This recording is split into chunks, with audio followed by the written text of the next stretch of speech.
Whoops.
Hello. I don't know how loud everything is. I don't know if I should be louder. Thank you. I'm trying to still figure out like a good screen to have for like the starting thing. Yeah, let me know if the music is too soft sometimes, because some of these songs get really quiet. Yeah, I don't have any. The starting screen requires me to be in a call for it to work. Spotify stops if I'm in a call, so it's like I'll just do this for now.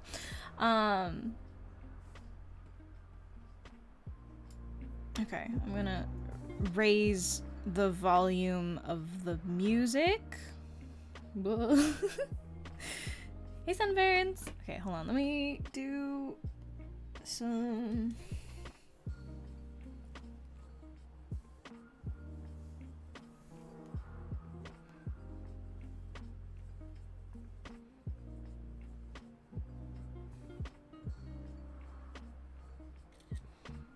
Oh.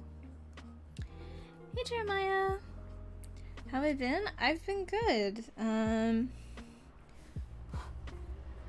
I haven't been working as much, so my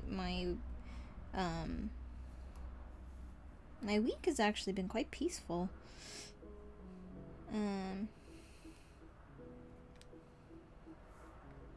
How have you guys been? How's your week?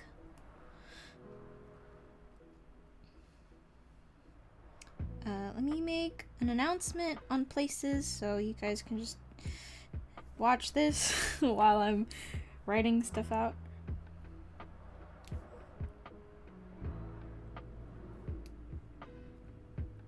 Yeah, let me know if anything cool happened this week to you. Anything you thought was fun or interesting or new.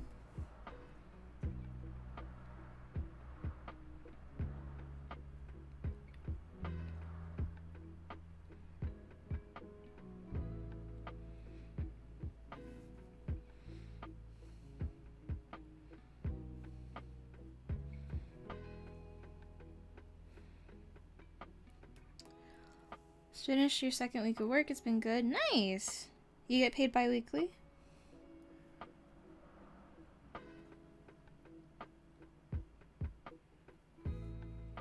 Nice. Yeah, it's always... I will say... you know, a lot of people talk about how, like, freelance is great. It's like, you know, you get to make your own schedule, but there's nothing quite like being able to watch money come in to your account on a regular basis. So getting your first paycheck is always pretty exciting.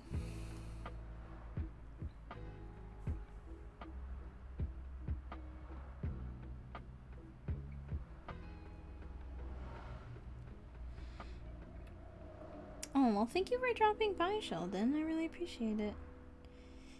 You guys make time for this, and I really appreciate all the peeps that come by every week. Okay, so that is Instagram. I'm gonna do Twitter.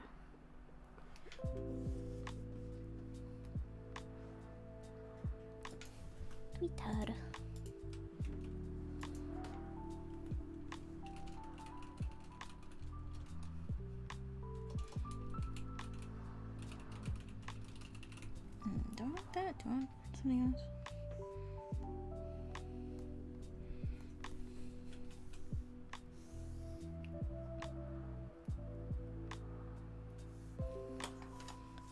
No, that's okay.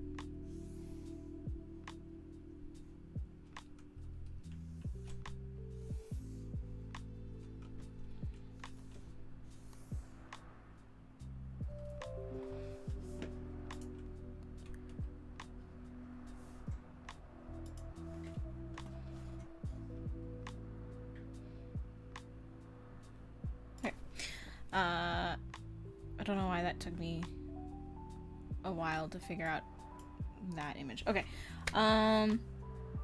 Cool. So let's get started with stuff. This person wants me to do kind of a bigger design, so this one might take a little bit, but let's figure this out.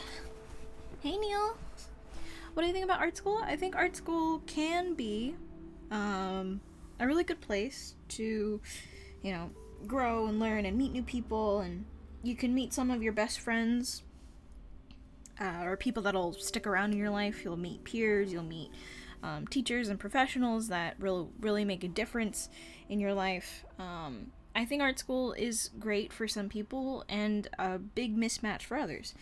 I think if you have a good grasp on what skills you specifically want to have, and going to school doesn't necessarily feel like a benefit, you have a good head on your shoulders, then I don't think art school is necessary. This also goes for people that financially can't go to art school. You don't have to in order to, you know, get into an industry, to function in an industry, to work professionally. But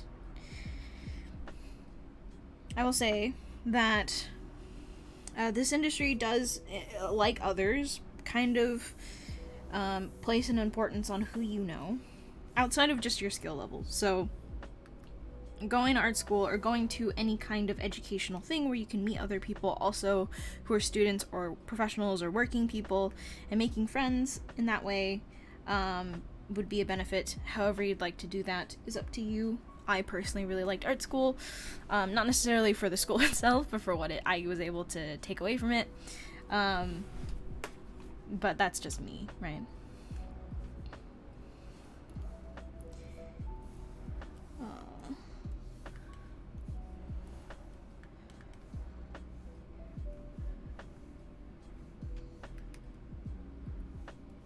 Hello, Arutayagi.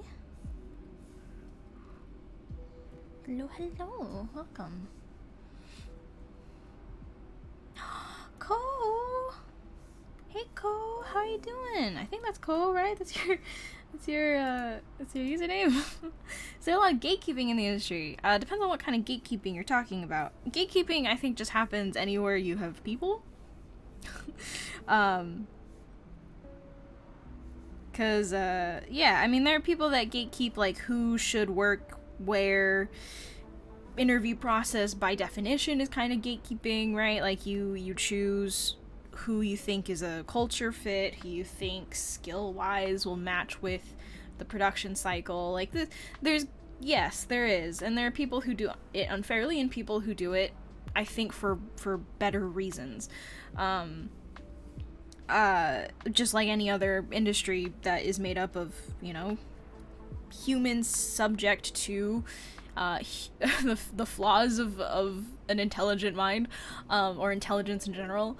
There are people who do it in bad faith, as in they exclude people of a certain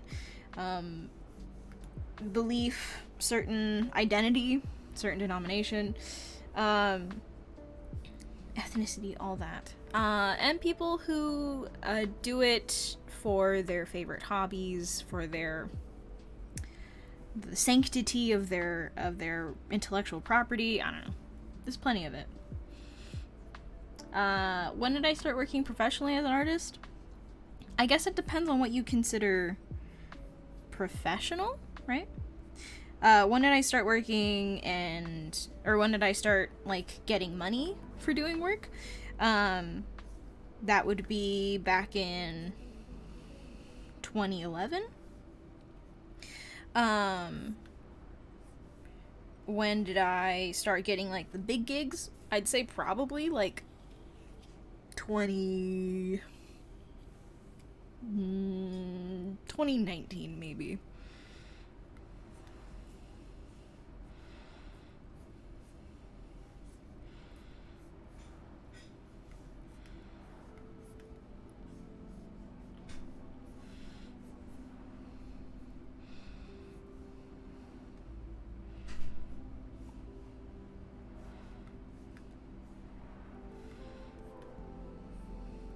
Hey, Gabby. Hey, Eagle.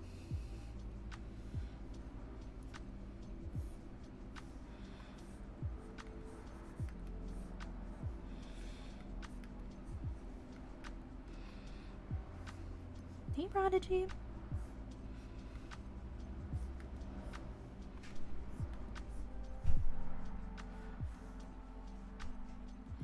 Oh, wait.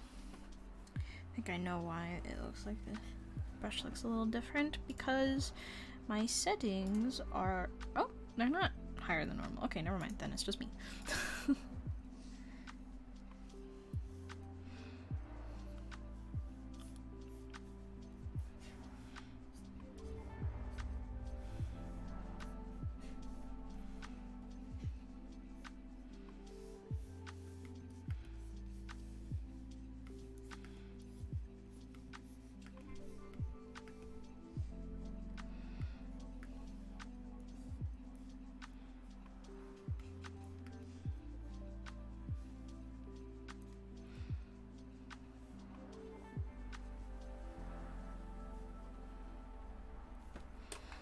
Let me see.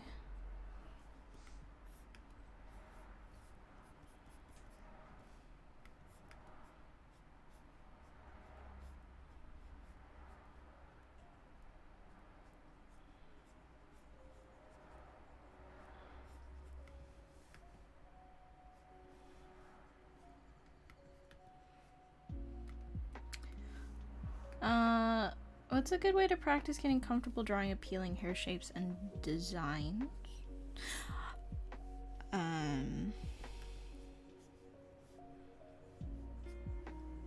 I mean, ultimately, hair is just another form of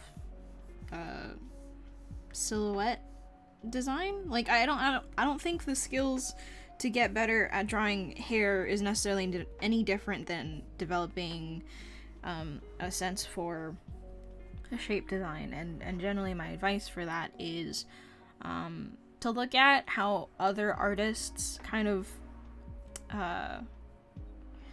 like studying other artists' sense of rhythm and flow, looking at how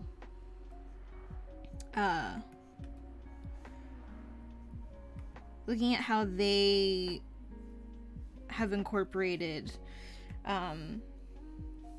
the silhouette of, like, how they design the silhouette of their objects. Some people prefer drawing hair in a much more, like, statuesque, sculptural way. Some people like drawing hair very thin, very, like, Final Fantasy-esque, where every strand is very, like, detailed out. Some people don't put any detail at all in how they design the hair style, and in fact everything that they draw is relatively realistic, versus people that really stylize their hair shapes and, you know, make it physically impossible possible. So it ultimately is going to depend what kind of look you're trying to achieve, because everyone has sort of different stylistic like key points for how you would design in specific, like the shape of hair, how it's affected by movement and like other things like wind and whatnot. Those are all kind of defined by the same things as how do you draw the rest of the body, how do you draw clothes, and what's the silhouette look like on that, and what kind of principles do you apply to those things. So I'd say half of it a little bit of it comes from confidence, a little bit comes from just kind of being comfortable with what you're drawing, and part of it comes from just kind of engaging with a ton of different options when it comes to like rhythm, line quality, like the kind of angles and curvatures of people's lines. Certain artists draw very, very loosely. They have a lot of curves, a lot of different types of curves. Alphonse Mucha is an example of this. Like, he's probably the most well known for his like big Art Nouveau loops and stuff like that. But you know, you have artists who draw in the complete opposite way. Every shape is very straight and angular and blocky, and that's like part of that look. And so how they would describe the same objects is very different. You have people that draw very realistically or more realistically, similar to like Kim Jung-gi. His lines are a little bit shakier. They don't have as much of that abstracted, super clean swoops and sort of pushed stylization, because, you know, a lot of his work is not necessarily super stylized compared to other people's. So the way that he designs those same things is very different, and you're kind of going to have to figure out like what's that kind of goal for you, what shapes are you trying to achieve, right? And then looking at successful examples of that being demonstrated and trying to figure out like where's the difference between theirs and mine, right? Is it that you know, and this could be as simple as like literally drawing the swoops, practicing the swoops over and over again, drawing 50 of these different swoops in a page, turning over a new page and starting over. Anything to get your hand used to a type of movement, a very specific framework of philosophy of how you know, these lines kind of are meant to be made. I remember I did that a lot when I was looking at Yo Yoshinari stuff. He's the kind of creative personality behind Little Witch Academia. And, you know, all of his pieces feel very Yo Yoshinari, right? If you've ever seen his stuff, you'll know what it looks like. And there's a point in time when I really wanted to emulate more of his kind of stylization, so I spent time looking at, you know, sketches that he's done, especially with the looser stuff, not necessarily his finished stuff. And I'd look at where he'd push the angle a little bit more. I'd look at where he would where he'd hold back, when he would use specific lines, look at what's similar and across all of his pieces, what isn't as like new and unique from piece to piece. And you'll notice when you're studying people, similar strokes and similar angles and similar kind of like curvatures to their lines, because everyone kind of has a taste for a very specific type of curve, a very specific type of line, and it comes through a lot more consistently than like other style markers, like, oh, do they tend to draw like super thin eyes, or, you know, like really long noses, or do they always draw, you know, I guess a certain hairstyle. It's like those things change. The way that you make your lines don't change nearly as much once you've gotten to a certain point of comfortability and like just a certain amount of experience drawing. So in this way, when you are looking to design things like hair or whatnot and trying to figure out how you draw those things, these decisions are going to be coming from the same place. Ultimately, what is it that you want to emulate? What is it that you want to have the feeling or the type of in general, just kind of, I need to find a different word than atmosphere, and I need to find a different word than vibe. But, like, the vibe of the piece, the look of it. When you see a certain way that hair or anything else is drawn, it gives you a very specific feeling.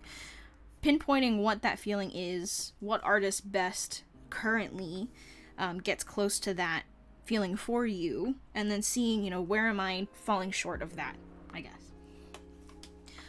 Tone, yeah, that's a better word for it. I need to stop saying vibe. Vibe is not the best word for these things. Any tips for drawing men? I can't help but make them look very feminine. So men, couple of things. There's the very stereotypical, like, men are more angular and they have, whatnot, which is relatively binary, but it does help if you're drawing a more binary character. So really pushing, like, the lower jaw a lot more. Generally, an excess of testosterone will really kind of define certain aspects of your, like, your bone structure tends to show up just a little bit more. So, like, more well-defined jaw, obviously an Adam's apple, really kind of bulking out certain areas more so than you would on a female character will help. I've discovered that really pushing the neck a lot more, the shoulders, broadening those more than you're comfortable with. Because I used to really struggle drawing men as well. I still kind of do, if I'm going to be honest.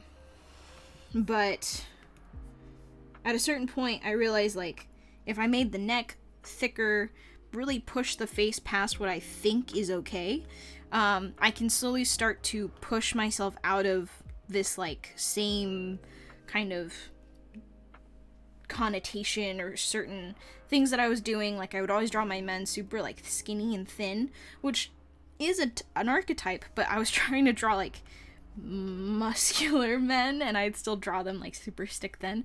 I had to learn to, like, bulk out my characters, and the more I was comfortable bulking out my characters, the easier it was for me to also bulk out certain things, like muscle structure, the shoulders, kind of minimizing the amount of the width of hips in comparison to shoulders, because bone-wise, men's pelvis tend to not flare out because they don't need to have room for a birth canal, right? And men tend to have fat in certain places that women don't, more so that women have a lot more fat pads underneath their skin. So when a person has, more weight, more bulk on them, they show up in a different way than it would on a more feminine figure. Those types of things generally help. I'd say easiest way is to just kind of start taking certain elements like the jaw, the nose, giving them a little bit more of an angle, really strengthening them, making them wider.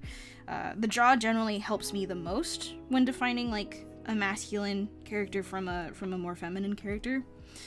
And narrowing the hips, not having, the legs have too much of a curvature. Generally for guys, it's, if you just want to go for a really straightforward male body type, legs tend to be a lot less curvy, or generally anything seems to be a lot less curvy. Not to say that no men have curves, but going for the stereotypical guy, that's generally how you describe it.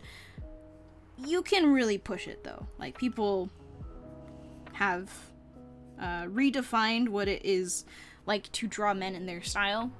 As long as people kind of get the idea, right? A lack of breast, smaller, or a lack of a birth canal via the lack of hips. Those things tend to just kind of help. And if you have things like stronger jawline, an Adam's apple, which I always forget to put in because I don't have an Adam's apple, then, the more masculine aspect of it will come out. Sorry, I'm trying to like read this description while I'm drawing, because this is a totally new character that doesn't have reference for it. But yes. How do you know where to put the line weight for line art? That comes from practice, knowing instinctively sort of where line weight looks best. At this point for me, I'm kind of making these decisions on the fly. If I feel like a certain area would be better with more line weight, then I'll know to add it either in post or during while I'm drawing the line. But it does come a little bit from having drawn before and being like, okay, I know I generally like to put more of a line weight underneath the jaw versus maybe in the interior details of the hair. Those tend to be a lot lighter. You get to know those details a lot better once you've kind of just put in the time and the effort. And this is actually something I'd say comes from drawing quite a bit. You get more used to it, making those decisions. Because unless you've actually tried to make those decisions yourself, you won't actually know.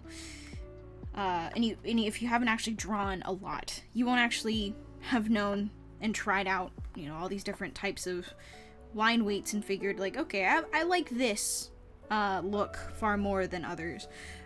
Like, I don't particularly like how super dramatic shifts in line weight look when people go from super thin to super thick to super thin. I don't like how that looks. I've tried it. It deeply upsets me. So I tend to draw with very much more minimal changes in line weight.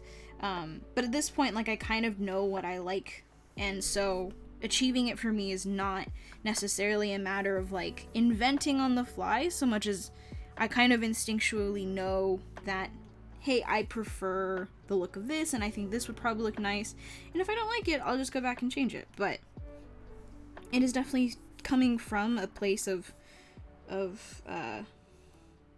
previous practice.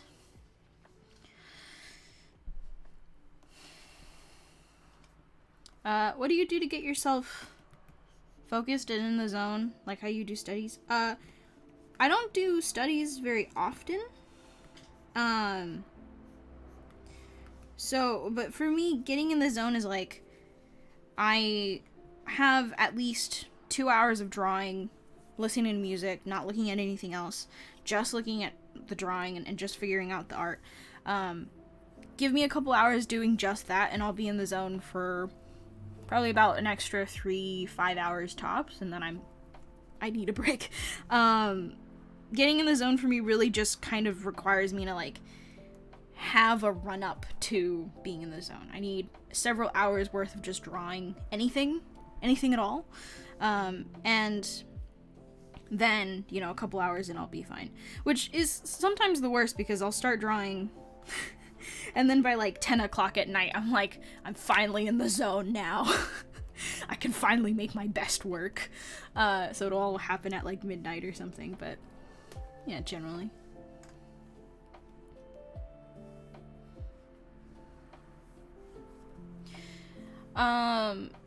I'd say you should learn the UI. It'd be good. The UI is kind of, can be kind of stressful and a little bit confusing. At least knowing where the basics are, which is like the brush menu, how to save and stuff. Like, you don't need to know any of the filters or any of the, other photo editing, like, magic stuff that this does, like 3D.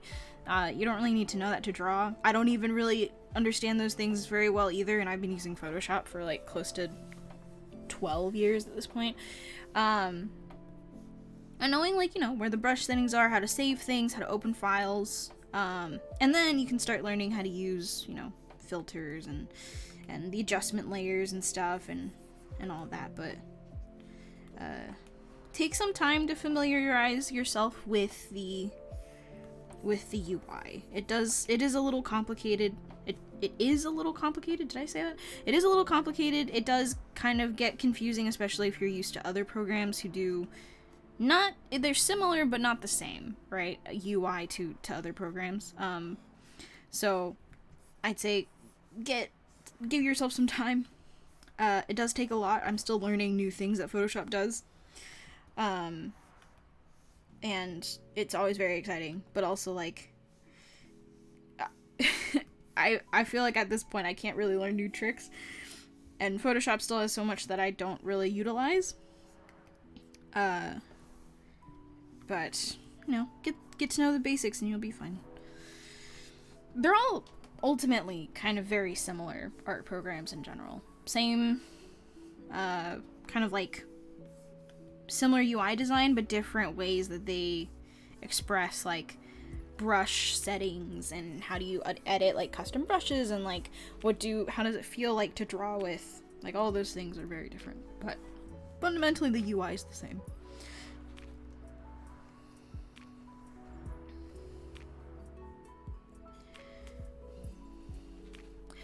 So I don't currently do critiques,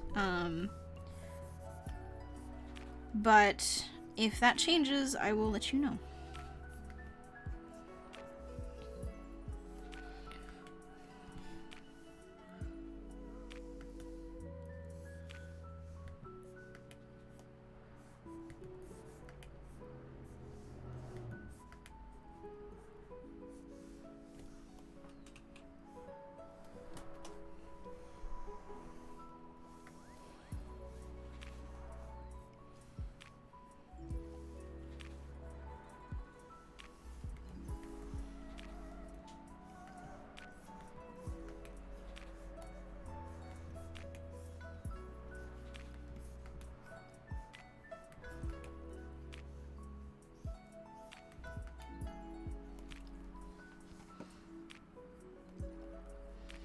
Do I have any personal art dreams, goals, an art book, comic, things along those lines? Yeah. Generally all the things that you mentioned I've thought about. Don't necessarily have the time to consider all those things, but maybe if I ever take like an extended break from working and that, or I decide to change my industry, then yeah. I imagine a lot of those ideas will probably happen when I'm closer to retiring or have settled in to working a little bit more. Hey Ash. Hello.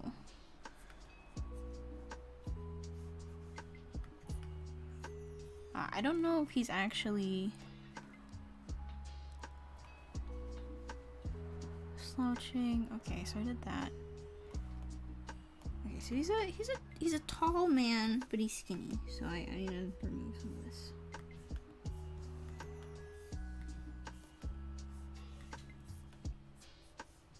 He's apparently very tall.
Oh yes, for some reason people always, even when I was like 16, people were like, "Oh, are you like 24?" But I appreciate the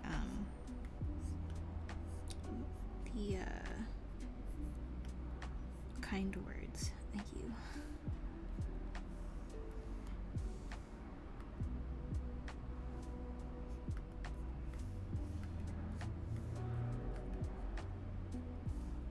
I feel like people would not think I'm more mature if they actually like met me in real life. But when I'm like just like talking on stream and people are asking me questions, it certainly probably does appear that maybe I'm older.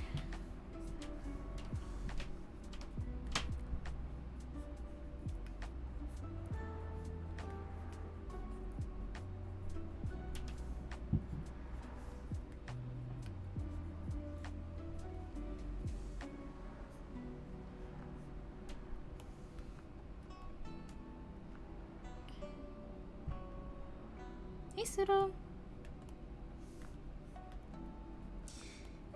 Yes, it is a very competitive... It's growing to be more and more competitive every year. I think because people have easier access to more professional materials.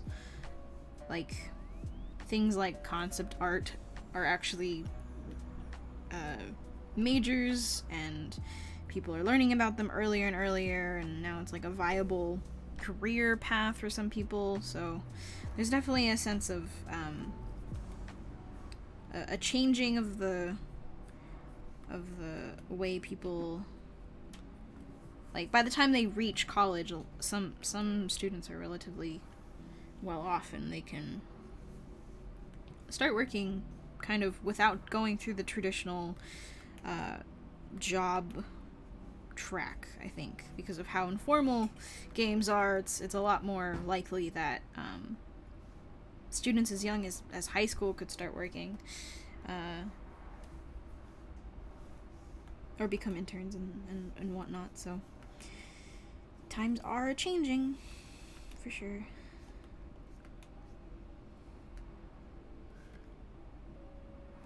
Any tips for drawing structured faces? If you struggle with drawing structured faces, then that probably stems from a lack of understanding of how the skull works.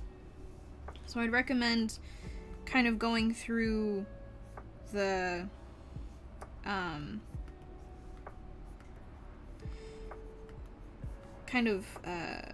if you can get a physical skull, like you have to make sure it's a good model, because some models for skulls look just so bad. But if you can get like a really good model of a skull and actually like feel how kind of deep some of the crevices are, and how people can like build how muscle builds mass on top of it, knowing that skull is under there, and then feeling how muscles like will wrap themselves around and connect to these pieces, it especially would help if you know, you ever get into sculpture and stuff and you actually get to see this done by master artists.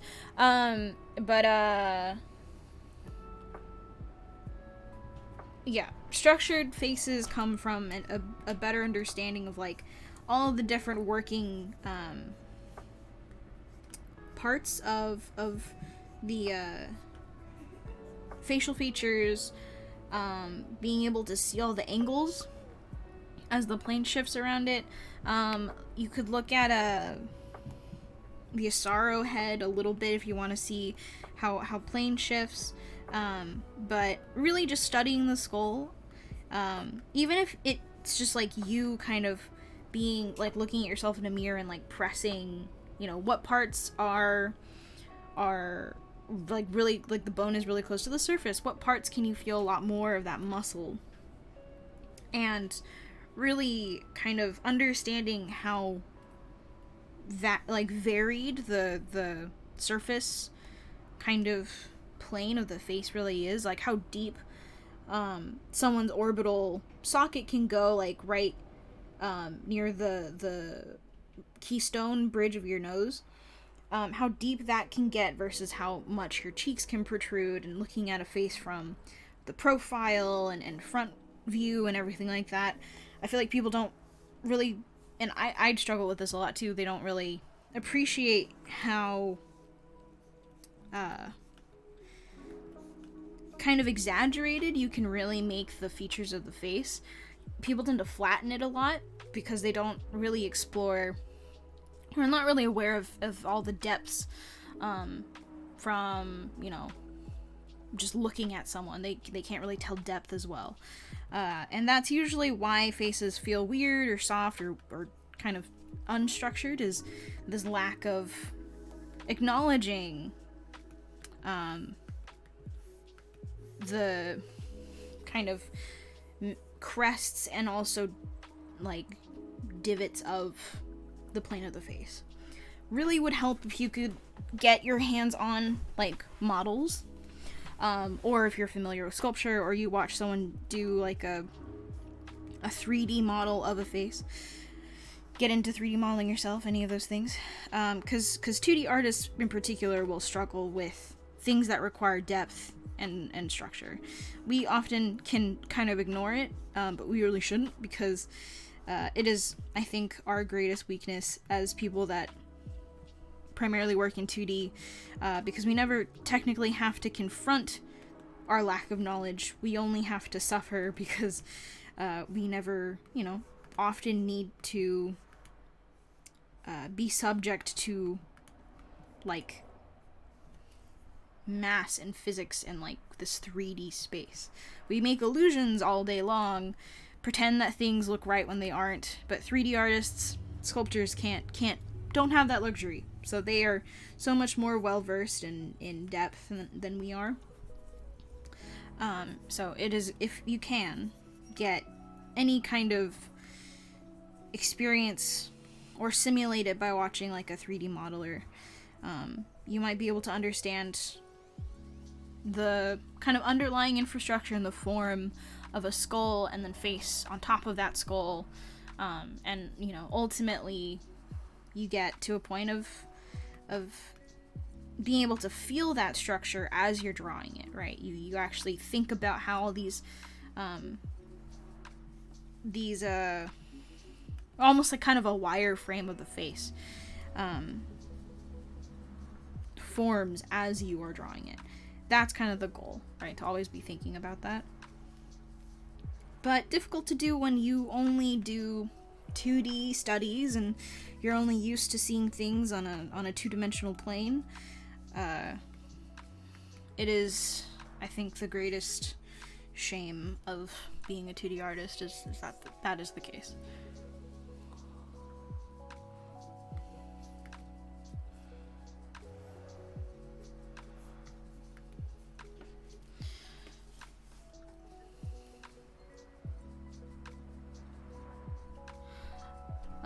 Okay, hold on. I need to catch up.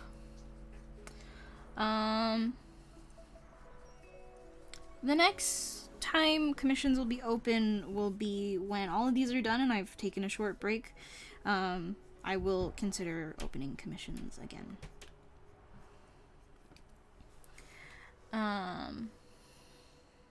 Is 32 too old to get into the gaming industry as a character designer? Nope. But skill is important. So you might have to catch up significantly, but it's not impossible. It's tough, but it's not impossible.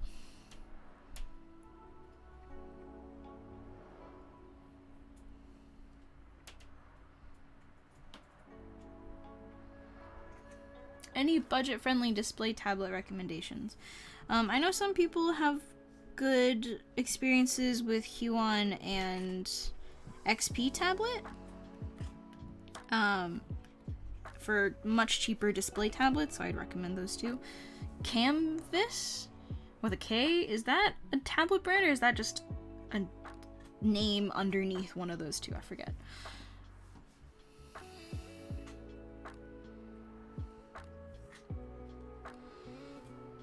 Have any tips for learning drawing fabric folds aside from studying references?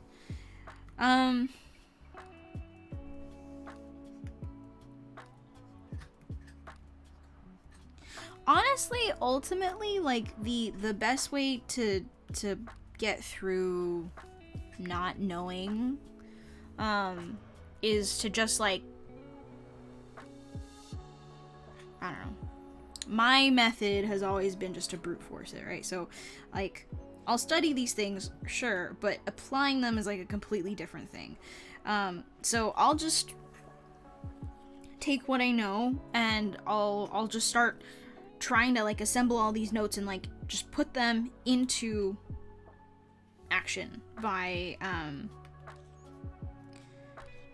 trying to draw a lot of things that have cloth in them. Make that the only thing that I draw for a while, because I'm trying to really apply all the things that I studied and put them physically into action, because that's the only real way that you learn. It's not by thinking about it as much as it is having a plan and hoping to God that you can execute it, failing to execute it, and then continuing to try. Ultimately, that's the thing that helped me the most, or did most of the work, I think, when I was studying fabric, was like, I'd draw it and it would suck, and then I would sit there trying to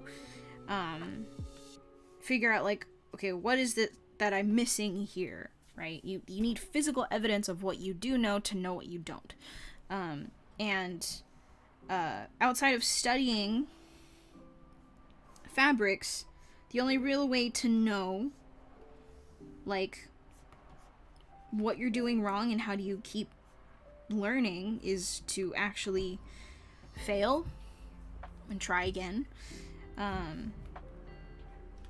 Because honestly, if you're studying it, then that's ultimately all that you really need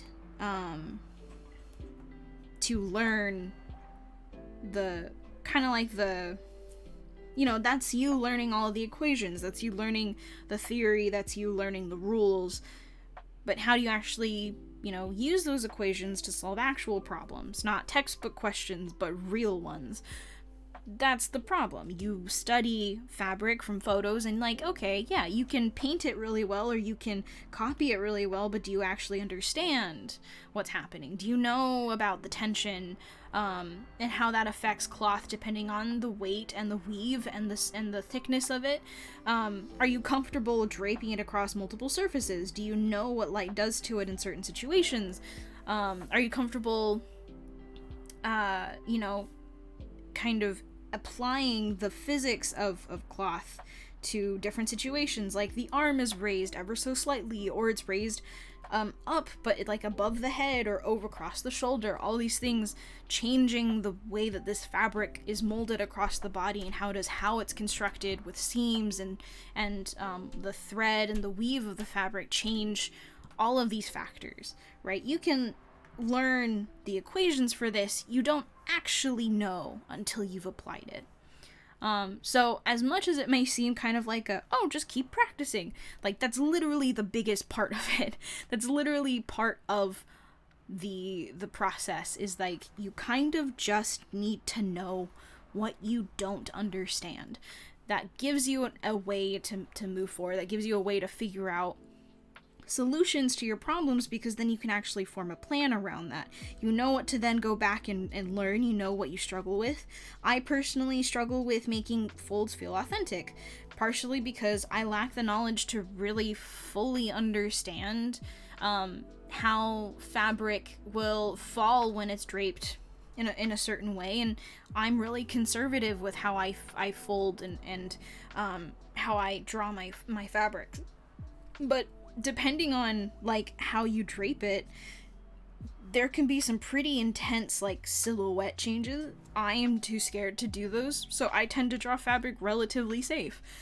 That's not necessarily authentic, because I'm kind of just inventing what I think it'll look like. And the same thing goes for really thinking through the direction of fabric, how it knots, how it overlays on each other. I don't necessarily keep a track of you know, if this is one big swoop and it overlays on top of another big swoop, like, where do they tie together? Where do they overlap?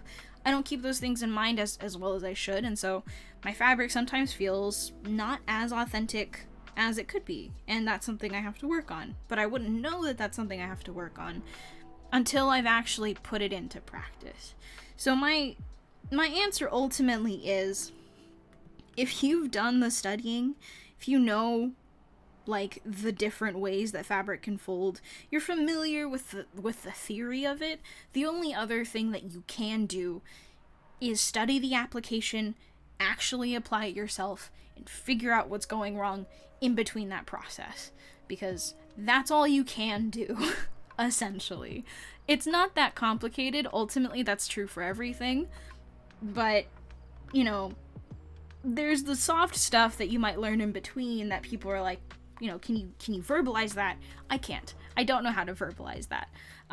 Because ultimately you learn by doing things that connect in your brain after learning the theory and applying it.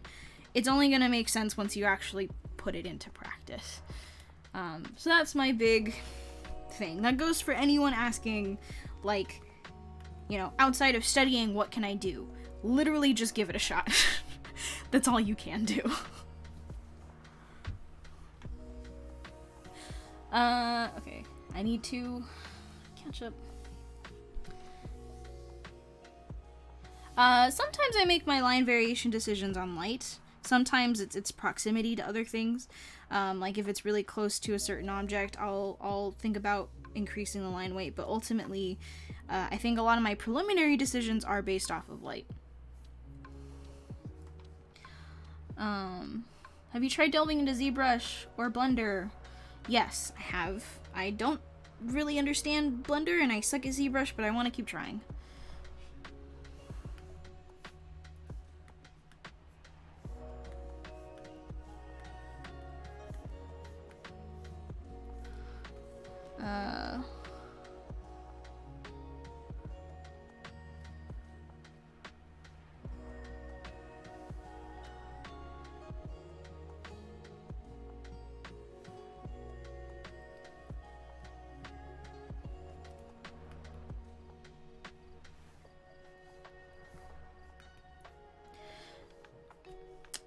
I recommend if you want people to take a look at your portfolio, there are Discords out there for people that are there to literally help.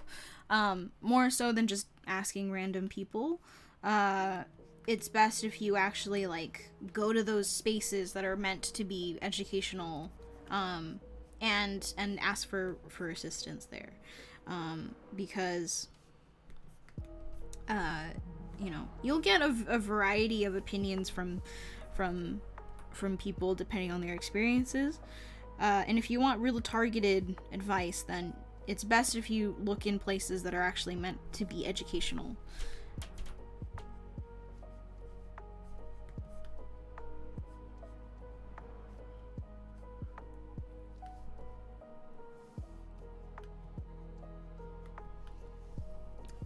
The streams are archived by being highlighted, but we are planning on putting together a YouTube channel specifically for the VODs, yes.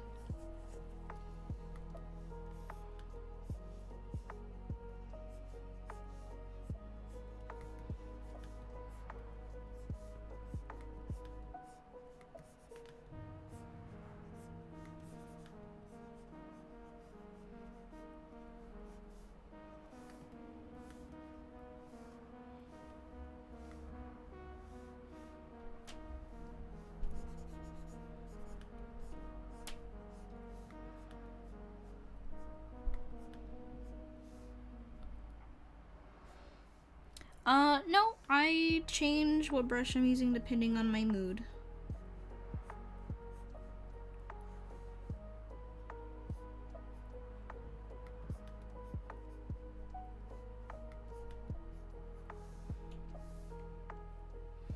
He wants a spill.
Do I have a favorite mangaka?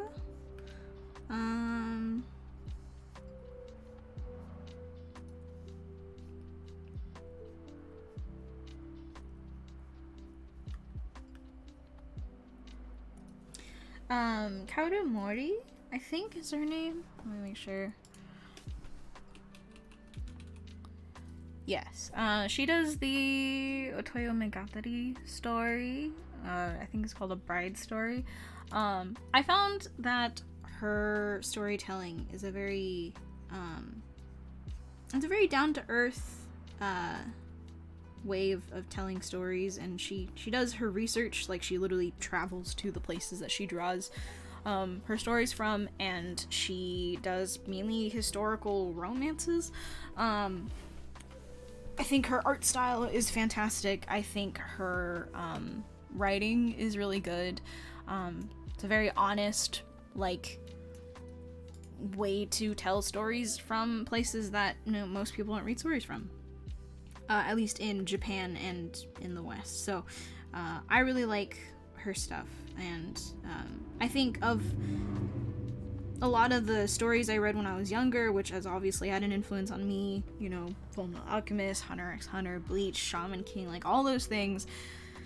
And, you know, like even more recent, like My Hero Academia and One Punch Man and whatnot, like all of those are really good series, but I do remember distinctly when I found her work that it felt very different from other people. So if I'm gonna say, like, both in art and in story, Kaoru Mori is a fantastic artist and writer.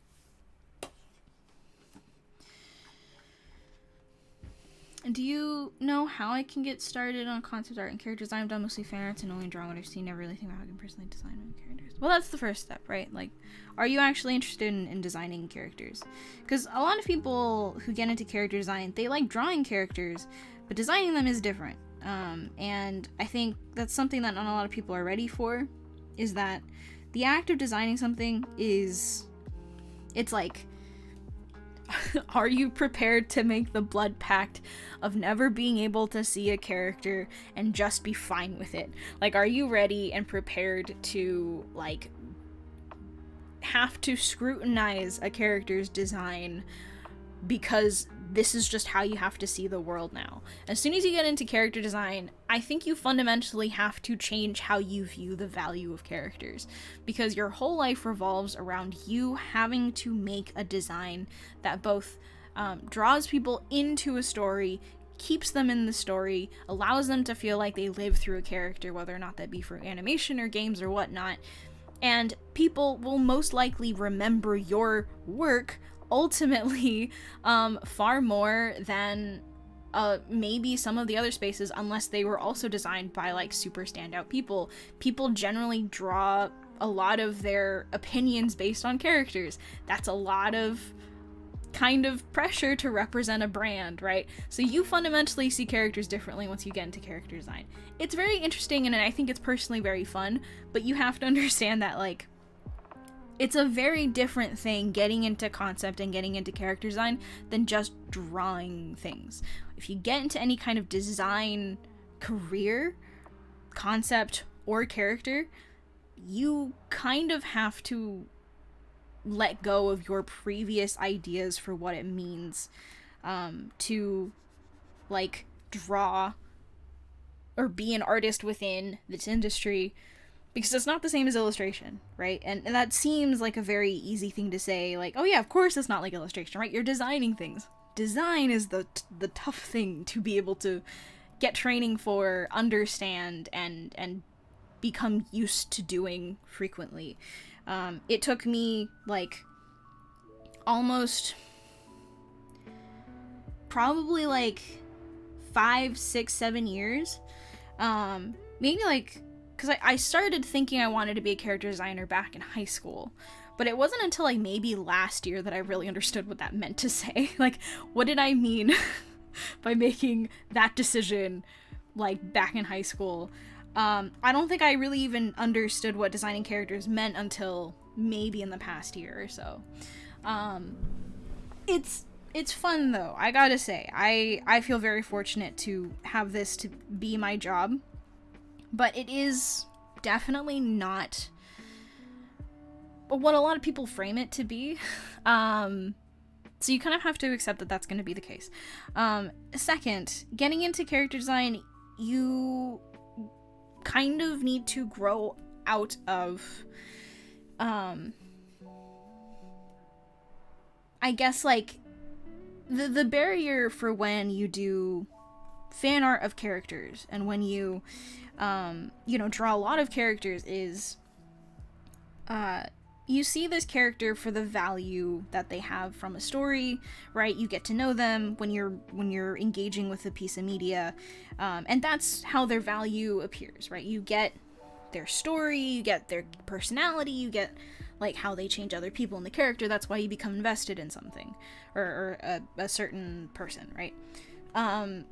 Character designers have to derive that worth from both their place in the story, the world, and also in the visual aesthetics of a character and how that serves the whole of the production pipeline. And getting into that, one, requires you to understand, and I'm assuming this all from like a video game standpoint. If it's animation, slightly different. But for character design, that requires understanding game pipeline, that requires you to understand and being familiar with or becoming familiar with how games are made, how are they modeled, how do characters go from concept and pre-visualization to the end product of being playable, fully rigged, fully animated, reacting to a player's like commands and all that kind of stuff. Requires an understanding of, or at least this is what you'd be learning, your role as a concept artist, how that affects everyone else's job as well. You making a decision to put a belt on a character could drastically change the timeline for how other people are going to be operating on based on the complexity of a design, right? Knowing when you physically can't make this character any bigger, any shorter, any taller, because you have to fit a certain skeleton for the animators, being able to design around that so you still make an interesting, unique character without totally ruining everyone else's life, right? That's kind of some of the technical aspects, but then you have to think about, how do I manufacture appeal? How do I get people to like this character, have the right connotation for this character? How does this character interact with the world? How do they exemplify aspects of the world? How do I design a character that people will love or adore or hate or miss or be enamored by, even if they don't know what this character is about? How does this character sell the brand as much as they sell their own story? Those are things that you kind of have to start to grapple with, whether or not that's through an actual academic course, and you learn game art specifically, right, in entertainment design or something like that, or you take courses where you talk to people who are familiar with these things. You gain an understanding of the technical aspects. You start looking at appeal over just like, hey, this character had a really good arc in this story. You actually have to think about how their design impacts someone's ability to suspend their disbelief when they enter a piece of media, right? So knowing and seeing and valuing character designs beyond just, I thought this character was kind of cool, or I thought they were kind of cute. Like, that's fine for people who just draw characters, like fan art, like drawing characters. That's fine. We're humans. We like drawing things that look like us. We like drawing things that we can connect to. Character designers have to figure out how to manufacture that in a way that benefits the brand, the story, the character themselves. And especially in video games, you're playing these characters, or you're seeing them all the time. Their design has to benefit a greater purpose. Getting into that, knowing that, does require a level of training that isn't super available to people without really targeted practice. So, my recommendation is that you start looking at character design as an evolution of your current skill set of drawing characters, because that's only maybe a third of the battle. You kind of also need to see them as extensions of the story, extensions of the game's technical limitations, an extension of the brand, and an extension of the tone of the project and the tone of the product. Best way to learn those things, often I would recommend, it's so amorphous that it's best to learn from someone, right? It's best to gain experience by learning from someone else's, like, other experience. Either taking a class specifically geared towards design, specifically geared towards character design, so that someone else can also help you see and reframe the subject of characters in a completely different way. The end goal for a character designer is not to make just a nice character to draw. It's to make a concept which serves more than itself. And that's kind of a little bit more complicated than just you draw characters a lot, you like drawing clothes, you like designing clothes. That's a third of the problem of it, I guess. This isn't to scare you away. It's not. It's a really cool thing. I like my job. I think my job is really fun. But you kind of have to understand what you're getting into when you ask, how do I get into concept? How do I get into character design? It's a different thing. It's a very different thing than just, oh, I'd like to have ideas. I have concepts I have in my head about what would be cool. Everyone has a cool character idea. Executing it is where all the training has to come in, right? So I would recommend, any video essays you can find about games, game design, or animation, if that's something you're interested in. Getting to know the process, getting to know the ins and outs of how does your work impact other people. Getting training if you can, or accessing books if you can, about the general pipeline of character design, how people design characters. Everyone has a different answer, right? For this problem, I have a very different answer from someone else, and their way of thinking about it might actually be a lot more helpful to you. At least to me, thinking about character design in a way that was kind of a lot more of a problem to solve, as opposed to and focusing more on design as opposed to just like, oh, this is a nice pretty character. That was the biggest change for me, going from illustration to concept.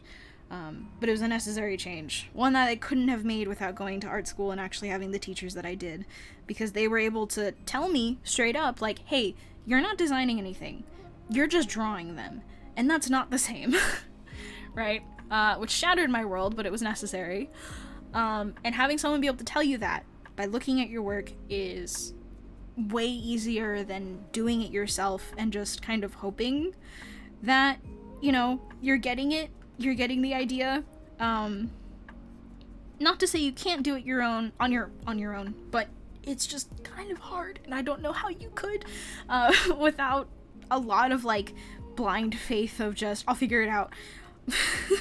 I think it'd be exceedingly difficult. So my advice would be to actually get training for it if you can.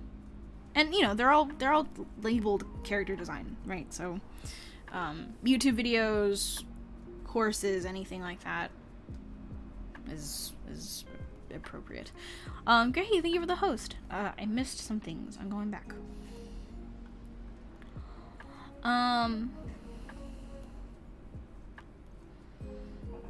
Hey, Francis. When designing a character, what should I learn for a gesture, figure drawing, or anatomy? Funnily enough, both simultaneously. I'd say get into drawing figures and then get into learning anatomy. You kind of have to love the thing first before you should, in my opinion, get into doing all the technical stuff.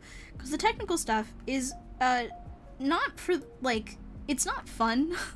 At first, some people find it fun, which is okay, I get how you can learn to like it, but thinking it's fun from the beginning when you don't know anything and it's all super overwhelming, very rarely, right? That's the case. So I'd say learn to like drawing, just get used to it, right? Do a little bit of figure drawing here and there, learn the ropes of it, have look at artists whose figure drawings you really like and really kind of learn to love it, and then you can start learning stuff like the names and functions of bones and muscle.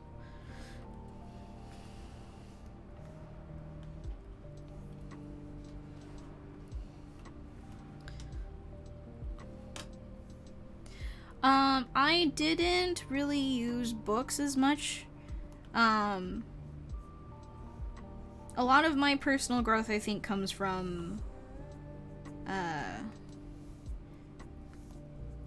like, when I had a mentor who taught me functions and names of bones and muscles, because I was, like,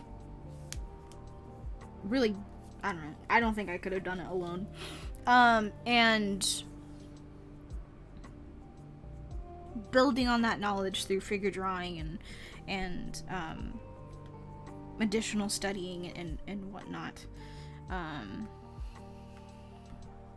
When I was learning, there were books, but not necessarily courses. And I owned art books of movies and stuff, not necessarily, like, help books. The only books that I did own that were, like, more educational were Hogarth and Bridgman's books, and those are not great. They are not good anatomy books. I don't like either of those two's art. I think they're actually quite atrocious. They know what they're talking about, but it's just really hard to look at. And I would rather not.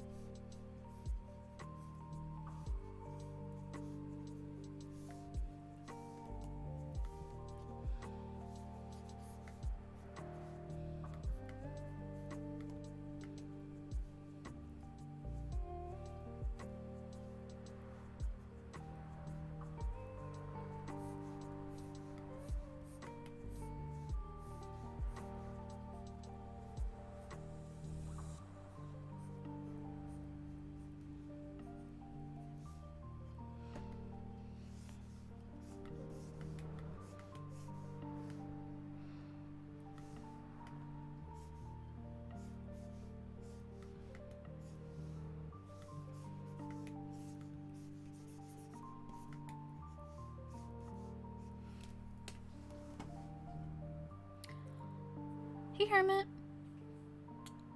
Is there any art advice you found wasn't very helpful?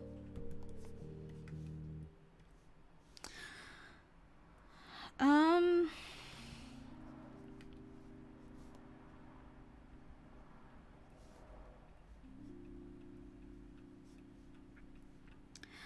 don't really, nothing necessarily comes to mind.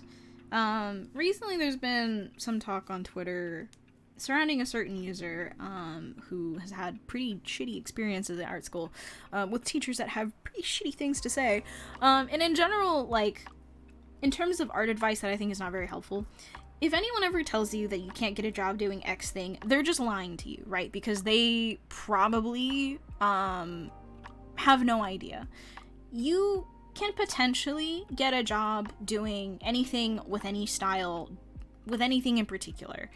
Will it be difficult? The difficulty is what spans, you know, less likely, more likely. If you're able to draw in a style that's popular, more likely to have opportunities that you'll enjoy and be happy in, versus if you have a super niche thing that you like doing, probably going to be a little bit difficult. It's not impossible, but you might struggle to find a place that really feels good for you and you feel really happy in. That doesn't mean you won't get a job. It just means you have to try harder.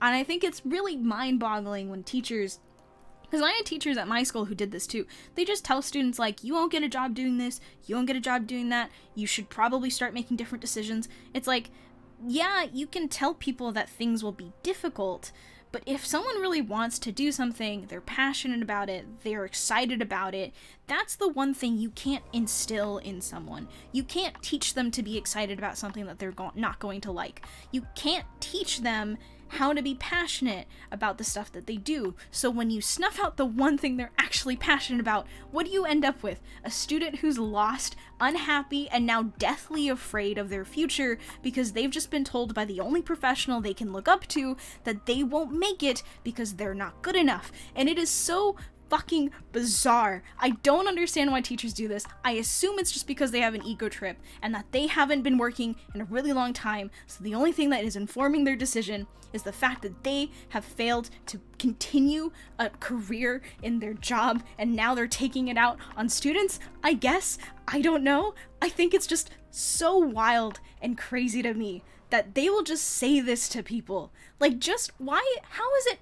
I don't understand how it's so hard to just view your students as vectors of their own. They are people with their own lives and their own directions, and the least you can do is just support them, is to just believe that they, more than you, will know what they want to do.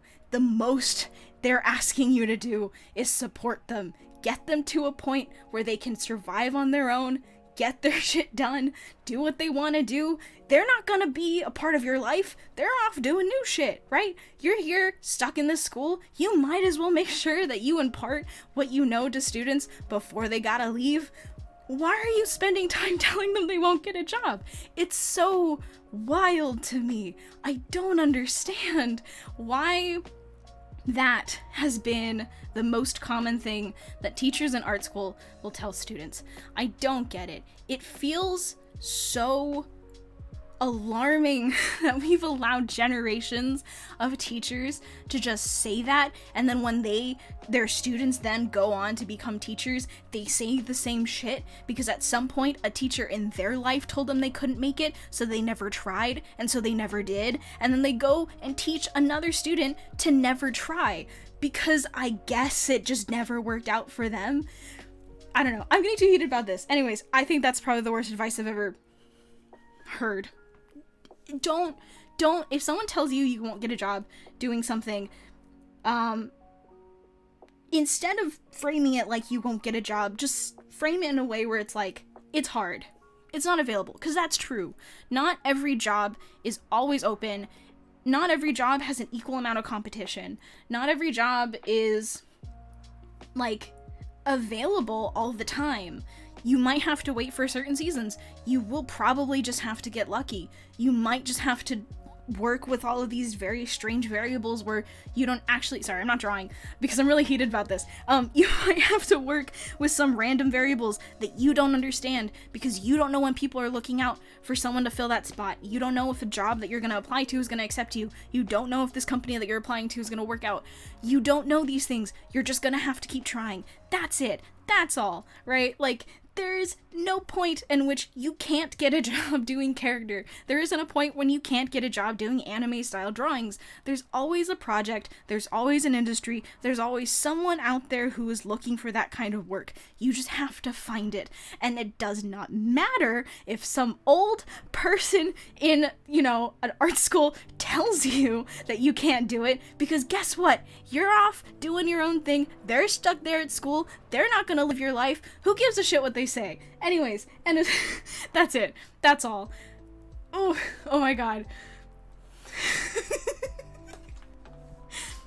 I need to calm down. We're fine. Ugh.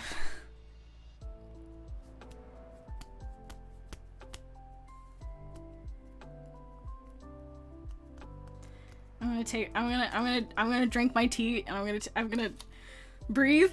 I'm gonna do breathing exercises.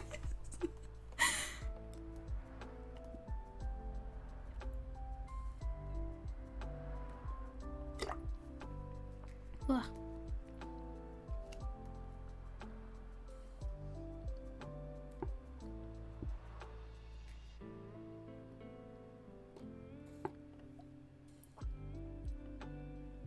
Anyways.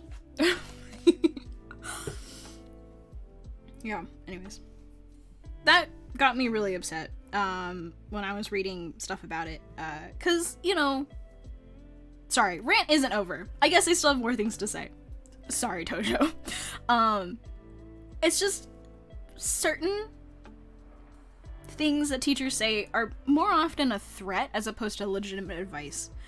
And the tough part is that when you're a student, you don't know what's a threat and what's not. So it's a sticky situation because there's a power imbalance. And you don't know if what they're telling you is like legitimate concern, or if it's just like an empty phrase that came up in their mind because you decided to act out against their advice. Because it's like, yes, I generally think you should listen to your teachers, because yes, they do have more experience than you.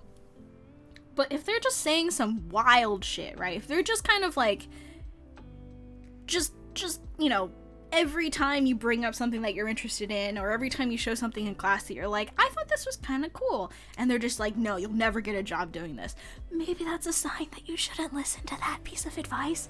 You can listen to other stuff, maybe just not that one, you know? Because I feel like it's never worked out. Like, I feel like it just tell them it's hard. Tell them it's difficult. Tell them it's going to be a struggle. If a student doesn't want to struggle, then they'll be like, oh, well, maybe I should actually change my career, and maybe I'll actually like doing something else because I don't want to struggle.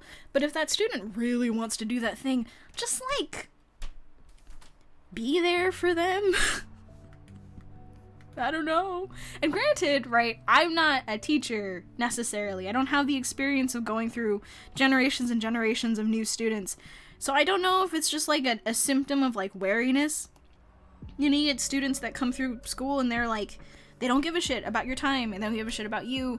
They don't care about like all the work you put into like making a good curriculum for them, and they're just rude and dishonest and degenerate. Like, I've met people from school who are extremely disrespectful, and I would not blame my teachers for going off on them, because it's like, some people are just rude. These are kids often right out of high school. They don't have any empathy yet for some reason. And they're, you know, egotistical, self-imposed. They're scared out of their minds, so they don't know how to act around people except to be extremely passive-aggressive and selfish. But, like, at the same time, I don't think it's a good thing to say to people. And maybe we can stop saying it sometime soon. I think that would be a good use of time. To just, instead of framing it like you can't get a job, just tell them it's gonna be hard, because it is. I feel like a lot of people want to believe that hard work is what it takes to get a job. It kind of is, but it kind of isn't. Like, it is in part luck. It is in part your standing in that space. It is in part your notoriety or your kind of presence, your personality. It's partially opportunities, places that you find yourself in, people that you know. Like, all those things can have a pretty big impact on your ability to get a job. That's all out of your control for the most part, right? So it is hard. It always has been. That's not the problem, right? But if you tell people that it's impossible, that's an absolute. That's not, there's potential, you just kind of have to go for it, right? Telling people that it just won't happen just kind of stops them from ever trying. And I've met so many people that never did art before they started working, necessarily. Like, they didn't really do, they didn't go to school for it, or like maybe they thought they were gonna do something else, but then they found out, like, by chance, that they really enjoyed drawing. And it really only takes one person in a higher position of authority to tell them to give it up. And then it's the door is just closed, right? For them, it seems like it's just closed. Like, someone else closed it for them, it's done. It's over. It's like, in a space like art, that should never be the case, right? Art's here. Art's open. It's always open. Art will always welcome you back in if you want to come back. That's the fun part about doing art. That's why I like it. It's like, there's never a point when you can just, like, stop and then, like, never go back. It's always there. It doesn't give a shit if you took a break, right? It's ambivalent to what you do, how much you dedicate to it. Like, it doesn't really care. And that's the fun part, because that opens up so many possibilities for, like, different ways that people can interact with it. Different kind of walks of life that can get into art. And I don't understand why, now that we have a collection of students that really, or at the very least cared enough to go to art school, whether or not that was because it was easier than going to a different school, just to, like, break their heart like that. I don't know.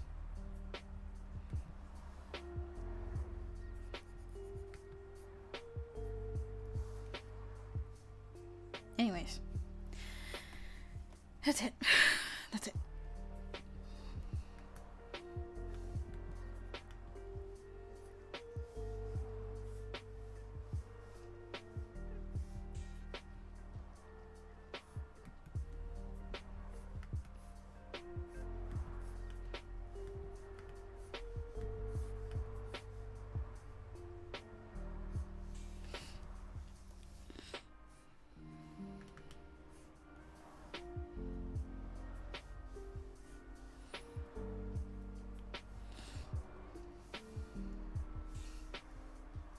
So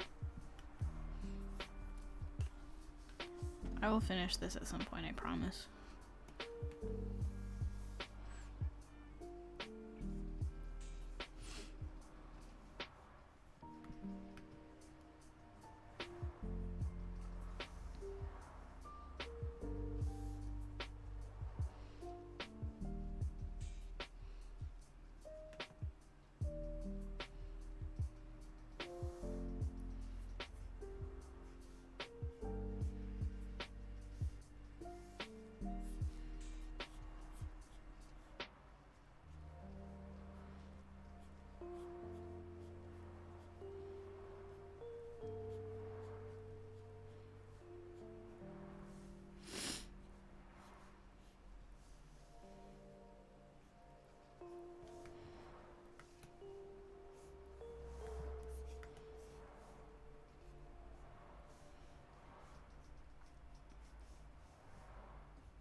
I don't know, like, really?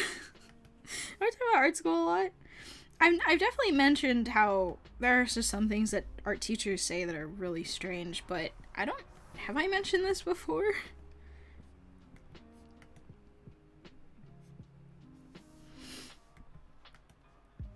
Maybe haven't come around in a while, because I feel like I haven't mentioned this in a while. But maybe I have. I don't know. My rants come at random times. I'm never prepared for it. But, like, halfway through I'm like, oh, my heart's pounding, my blood pressure's high. Like...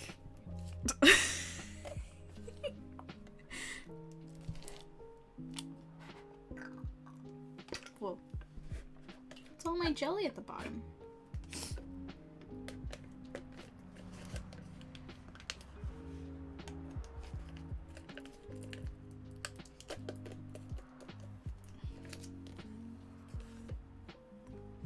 You just managed to catch all of the random rants.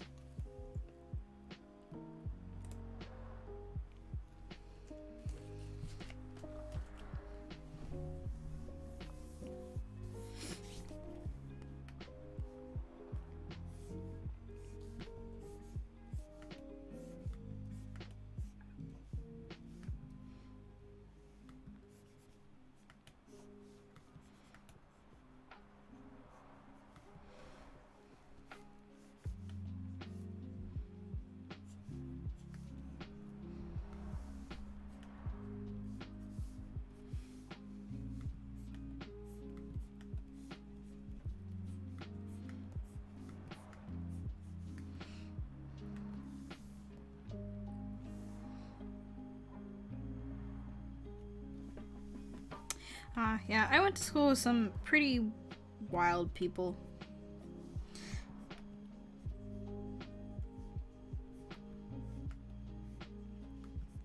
because ultimately I think my teachers were relatively faultless and my experience there. But some students were wildly disrespectful. And maybe I'm just afraid of authority, but I think it's unwarranted. They're not getting paid enough to withstand abuse of a certain type. And was often against teachers that I thought didn't necessarily deserve it.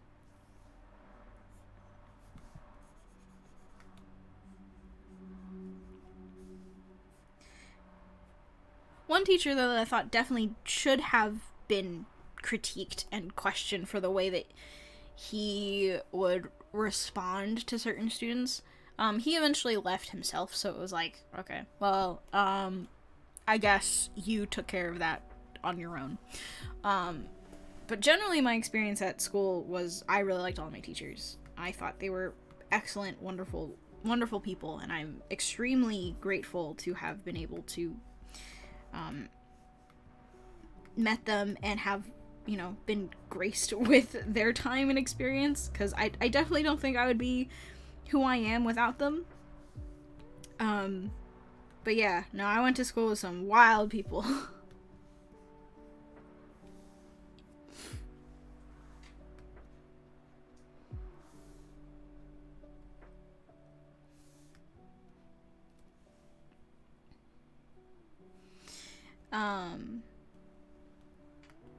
I mean, there's always people that, like,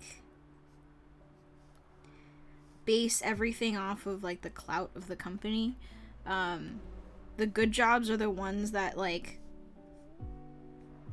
are, found at the ones with the most history, the ones that have been around the longest, has the most, like, the highest, like, paycheck kind of thing for employees. Like, making it at a AAA studio for a lot of teachers is, like, what they think is the goal for students. Often it sort of is, it sort of isn't. And so, they frame it like that, and then they'll say, like, oh, well, this isn't good enough to get into a AAA studio. It's like, no. But maybe that's not the point. Like, maybe they're a lot more interested in smaller spaces, and there's plenty of them.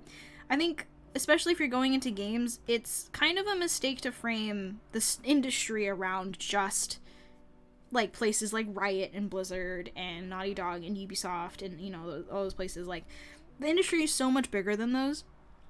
It's so much more vast. There's a lot more jobs out there than just what you can find in those spaces. And to kind of cloister yourself into a corner and just, only think about getting into a space like Riot or a space like, maybe, well, Blizzard's kind of fallen out of favor for some people, but Blizzard is, that's the example. To only think about getting into those kinds of places, I think, is a mistake, right? Because there are so many other jobs, so many other places filled with so many really good people who are kind and creative and endlessly passionate about their work, that are just kind of drifting along in the more unknown spaces. That might mean that you're not going to be working on, like, super cool things, but, like, you never know, right? The industry changes a lot. It's always shifting with each new group of people that join, and it changes as each generation of professionals kind of change their tactics, or they decide they want to start their own thing, and that's all. It's all different. So generally those spaces are what people consider, like, the good jobs, like working at those big studios. It's not a bad thing. It's just not the only thing that you can shoot for.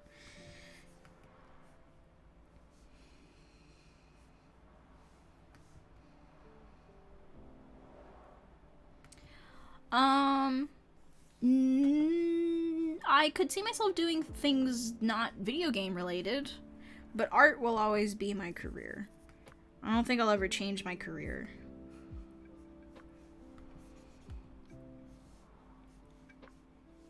I don't know. I mean, I guess if I get tired of working in any industry, maybe I'll go into, like,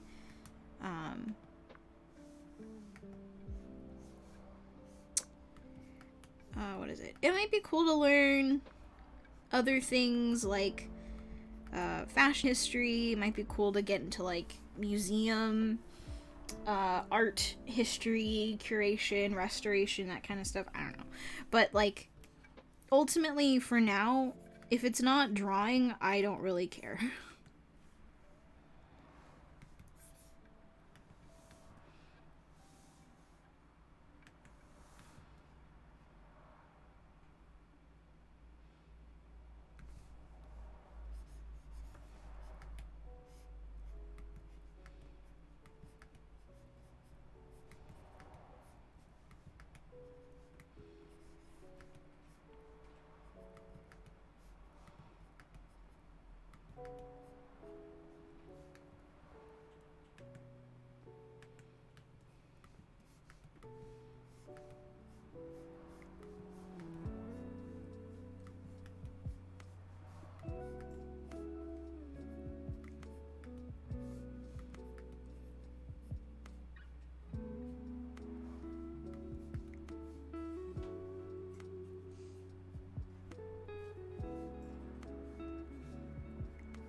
Sorry, I need to come to a decision about the rest of this character.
You ever worry about job security? I mean, yes. You kind of have to. Living in, I think, being alive, I guess.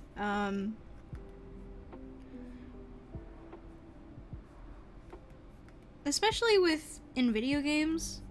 Video games it's an unregulated industry, right? No unions or anything. So with any size of a company, you're always subject to the stress of potentially being laid off without you knowing. That could either be because the project shut down, the company shut down,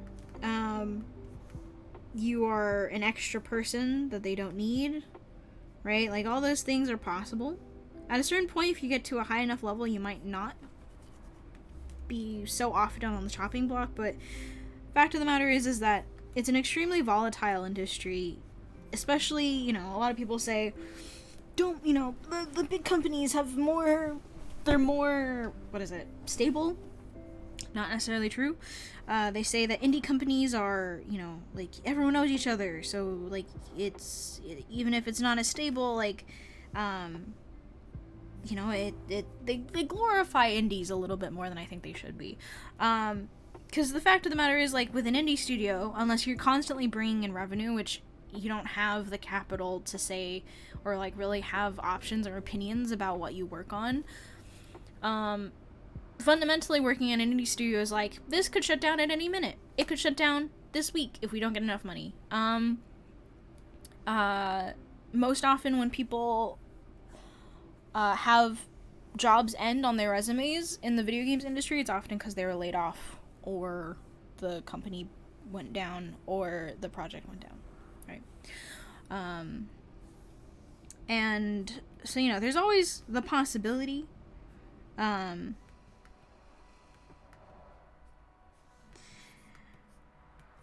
I'd say I try not to think about it and just try to roll with the punches. Like, if I think about it too much, I don't think I could focus on work, right? So, if it happens, it happens. I just gotta keep going, which is why I think even when you are a working professional, it's not a bad idea to have multiple streams of income, right? Like, if I were ever to suddenly be out of a job and I don't have something else lined up, I could potentially go a lot more into streaming or making content and stuff, and survive a couple more months without, like, a solidified paycheck, because games is an extremely volatile industry. But generally, you kind of can never know, so you might as well just try to play it safe, play the right cards, take risks when you're really passionate about them, but otherwise, like, try to make good decisions for yourself. Think about yourself the most, if you're creatively fulfilled at where you work at and all that kind of stuff, then maybe you can take the occasional, struggling project, struggling company that appears, if you really love that team and whatnot, and you're willing to make that sacrifice. Not a ton of people are, but ultimately that's kind of how the smaller games are made. You have a team of dedicated people that are willing to sacrifice a lot more than for something, and it might have a chance of working out in your favor. Ultimately, I try not to think about it, though. Would you ever direct a project if you're given the opportunity to? If I felt like I could, then maybe. But I think I still have too much left to learn. So not yet.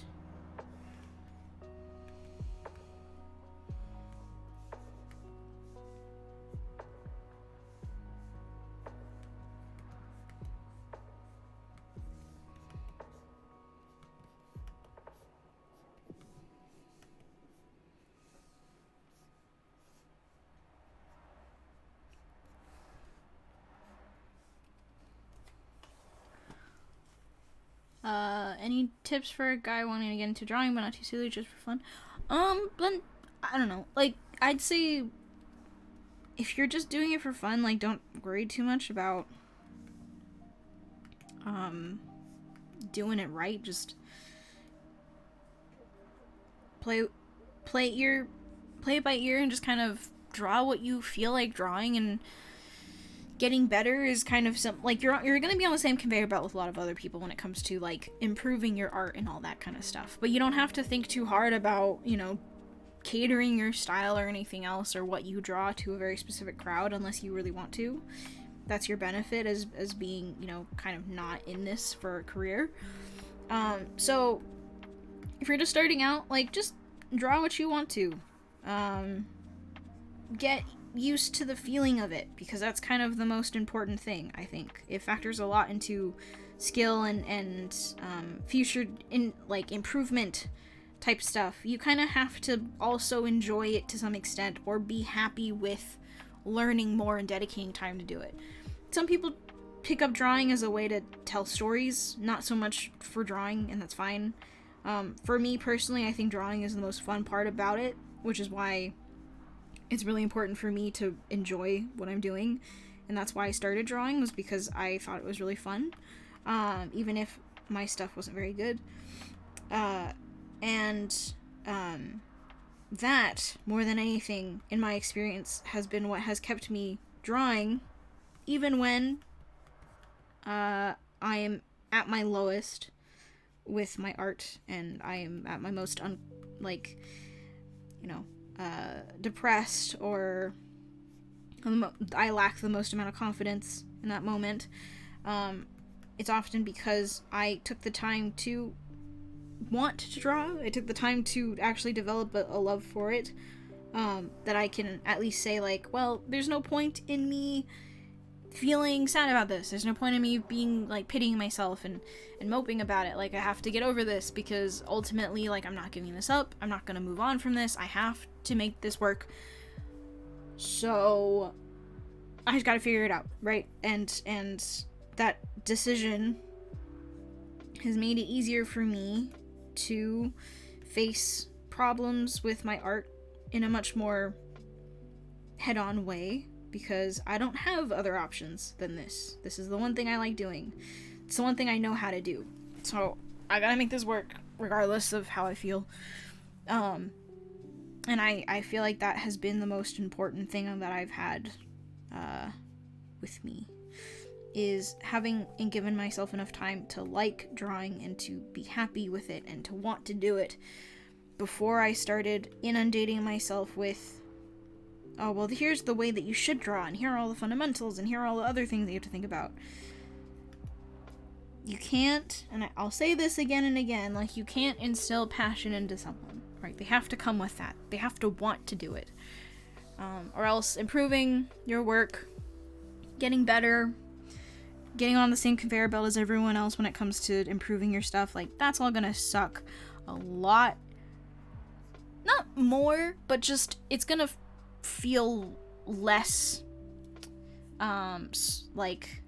surmountable, or just like, it'll be more difficult to see a way out of it, or see an era behind it, when you have this giant wall and you kind of realize that maybe you didn't like drawing anyway. So why do you keep trying? It's like, oh, I just want to be able to make nice pieces. Okay, you like looking at good art. Does that mean you should be making the art? Are you ready, wanting, and prepared to put in the time to make that art? If you don't let yourself love the act of it, or love it to some extent, have it decide the means to an end, right? Like, that's what you decided you wanted to do. It's a lot difficult to stick around doing art without that, regardless of whether or not you want to make it a job.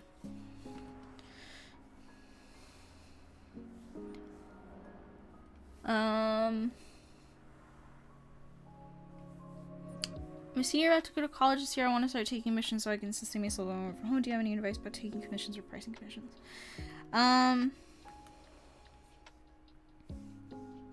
So commissions are kind of a little bit rough to start, just like, or they're tough to start regardless. If you are someone who hasn't really like spent a lot of time putting your work online and stuff and you haven't really ever done them yourself, you're gonna be starting from the ground up. I recommend being a part of some kind of online space, Twitter, Instagram, anywhere else that you want to be. Have like a way to receive money, whether or not be through PayPal or something else, coffee or whatnot. Decide what is achievable for you, what doesn't take too much time to make, that you can make reliably, a style that you're comfortable with, something you can turn around in a pretty quick manner, but still has a nice quality to it. You know, judge how long it takes you to do that. Go buy $20 an hour, extrapolate what that price would be, and start kind of within, if you're just starting out, start between $20 to like $100. Like, that is kind of what people expect from someone who's just kind of starting out doing commissions. Once you've gotten through quite a few of them, you can raise your prices incrementally by like $5 to $10 to $15. And once you start getting into like hundreds to 300s to 400s, 500s, like that's when you can start considering yourself maybe a little bit more like experienced. You can now start developing styles that are a lot more elaborate, a lot more high quality, cost a lot more as well. You can raise the per hour price that you do, so 25 to maybe 35 to 40 to 50 and upwards. Regardless, you know, that I think is sort of more long term. In the short term, have a way that you can receive money, come up with some styles, put it out there that you're accepting commissions, have like a nice guide for like, here's a headshot, here's how much a headshot costs, and here's what it looks like, here's a half body, whatever. And then put it out there, and then just wait.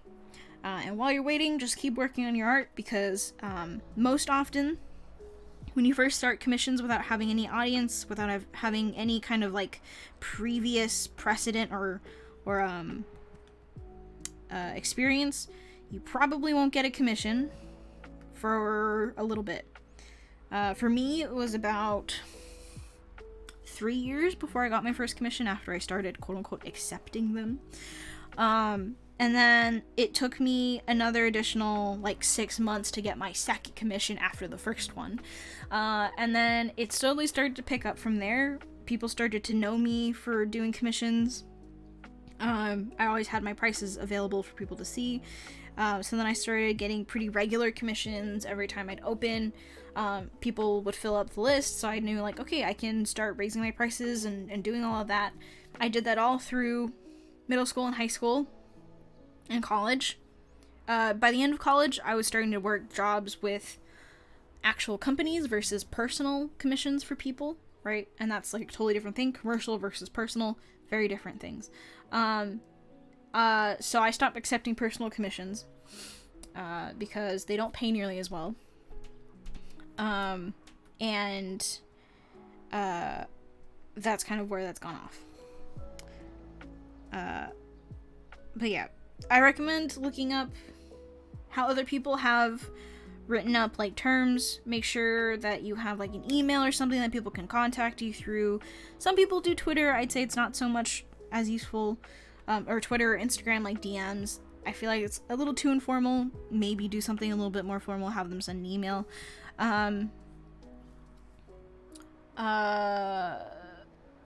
Make sure that you get all the information you need from them, that you're kind of talking to them about like what they want and all that kind of stuff. There's plenty of like write-ups and articles and guides that people have done about this sort of thing, so you can actually look up like all of those other aspects of taking on commissions. But yeah, I don't know what else. Oops.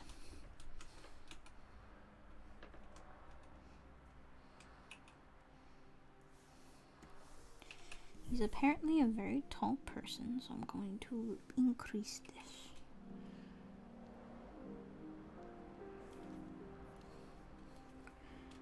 I also made his head too big.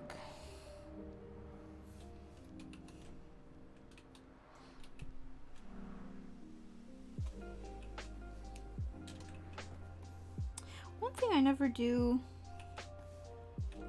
properly is I tend to make guys' feet really small, but you guys have really long feet.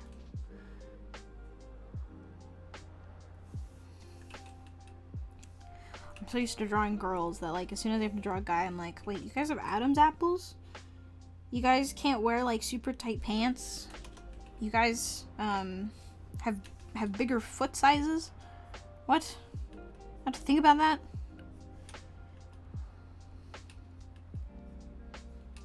I only like drawing girls. I don't like drawing guys nearly as much.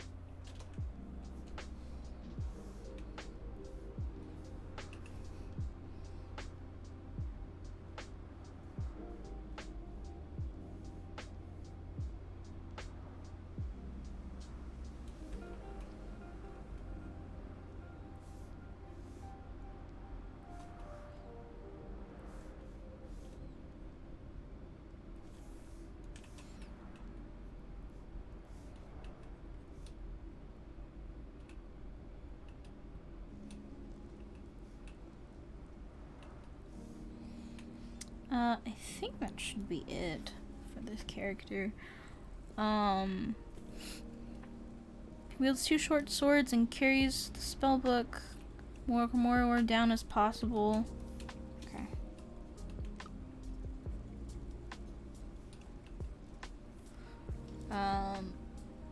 Half orc, I believe.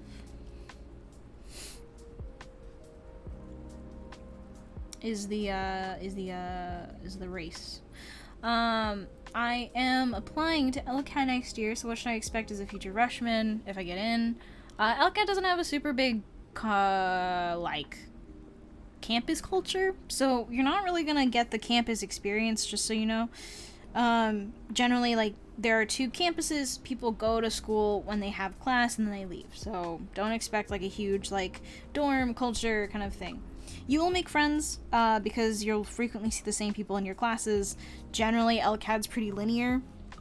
It's not like anyone could be anywhere at any time. It's like, generally, you will see certain people regularly in certain classes for your major, because you all have to kind of take it within the same 2 semesters.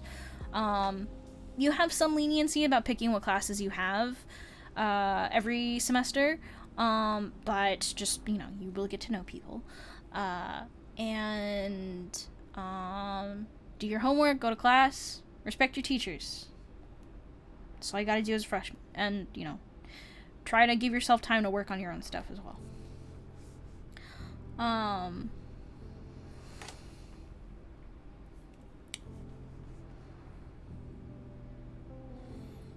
I see on TikTok saying you can get into the art industry, animation, background work. What is the likelihood of that happening and whatnot? What do you mean?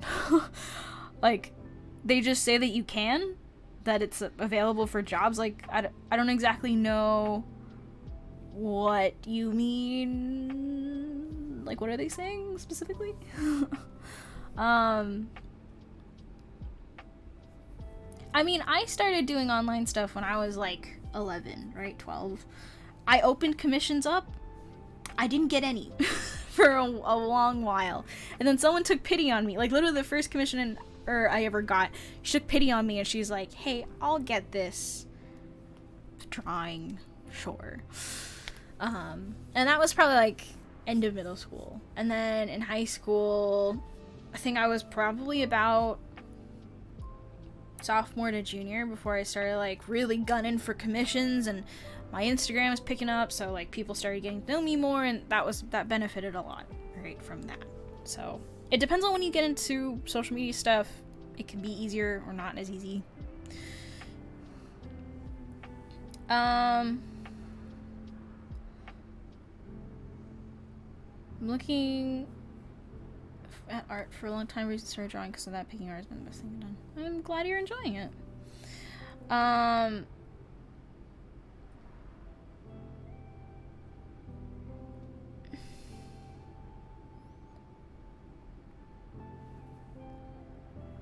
when I focus on studies, it means, sorry, a lot of things are happening right now. When I talk about focusing on studies, for me, that means that I am constantly asking myself questions. Like, okay, I'm trying to accomplish this goal because I always try to go in with, like, a goal. And I'm like, okay, how do I accomplish that? Like, what are things that I can do in this study to make sure that I'm looking for an answer to that question? You know, I'm constantly stopping and reevaluating it. I am trying to be very purposeful. The point of the study is not to completely replicate what is on the reference picture. It's for me to answer the specific problem that I'm having, whether or not that's like subtlety in skin color, or whether or not that's like facial structure, or getting a better sense of realism or something like that. And I try to find like specific things that I can take away from it, like, oh, you know, skin gets kind of more desaturated in these specific areas, but the way that I do that is not necessarily by going gray, but it's by maybe going more yellow according to skin color and whatnot, or maybe even slightly more green. When it comes to, you know, like figure drawing and stuff, a little bit more casual. It's like, okay, I'm trying to refresh my idea of what the human body is like and musculature. I'm looking at observation. Oftentimes I'm going into studies to answer a specific question. I look to answer that question, not to copy the reference, not to come out with a nice finished drawing. It's often not that's not the reason why I'm doing the study. If I'm gonna try and come out with a nice finished drawing, I might as well just do my own thing, and as opposed to trying to make the study look nice.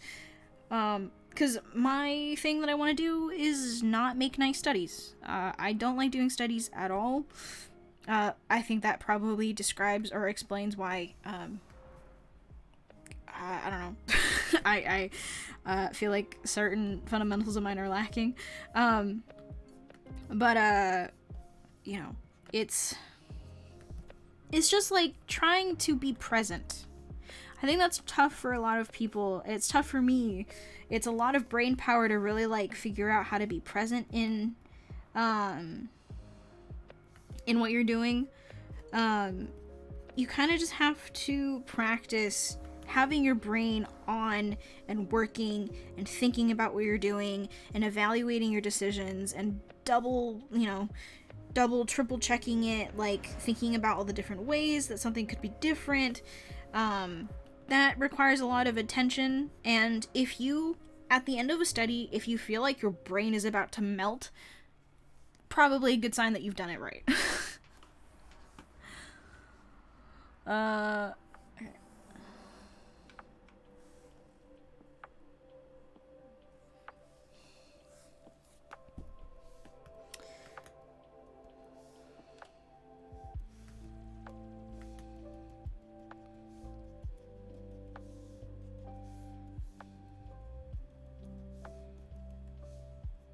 Okay.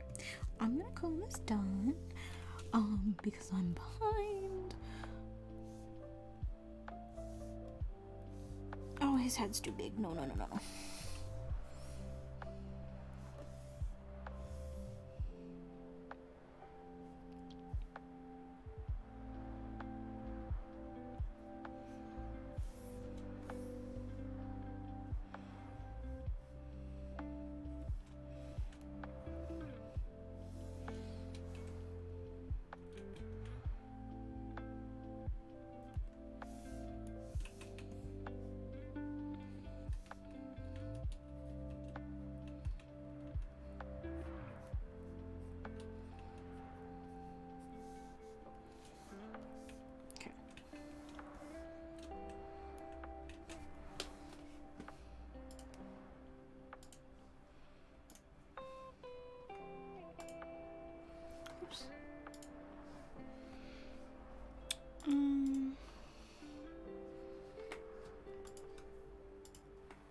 I mean, they gave me some things that they wanted, so I think it worked out.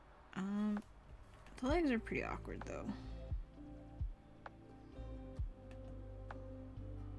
But oh well.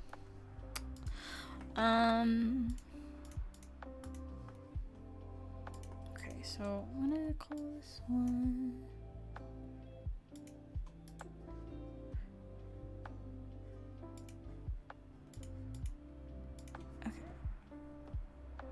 now we have...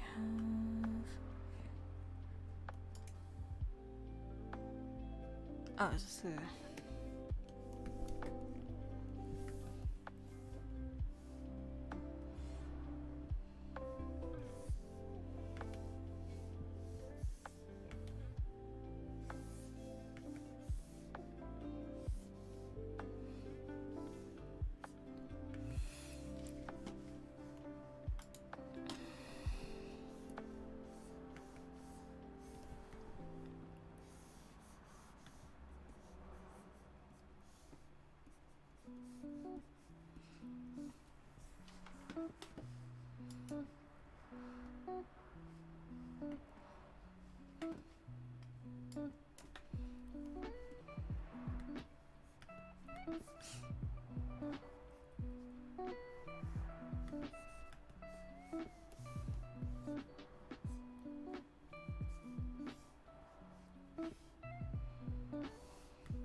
I'd say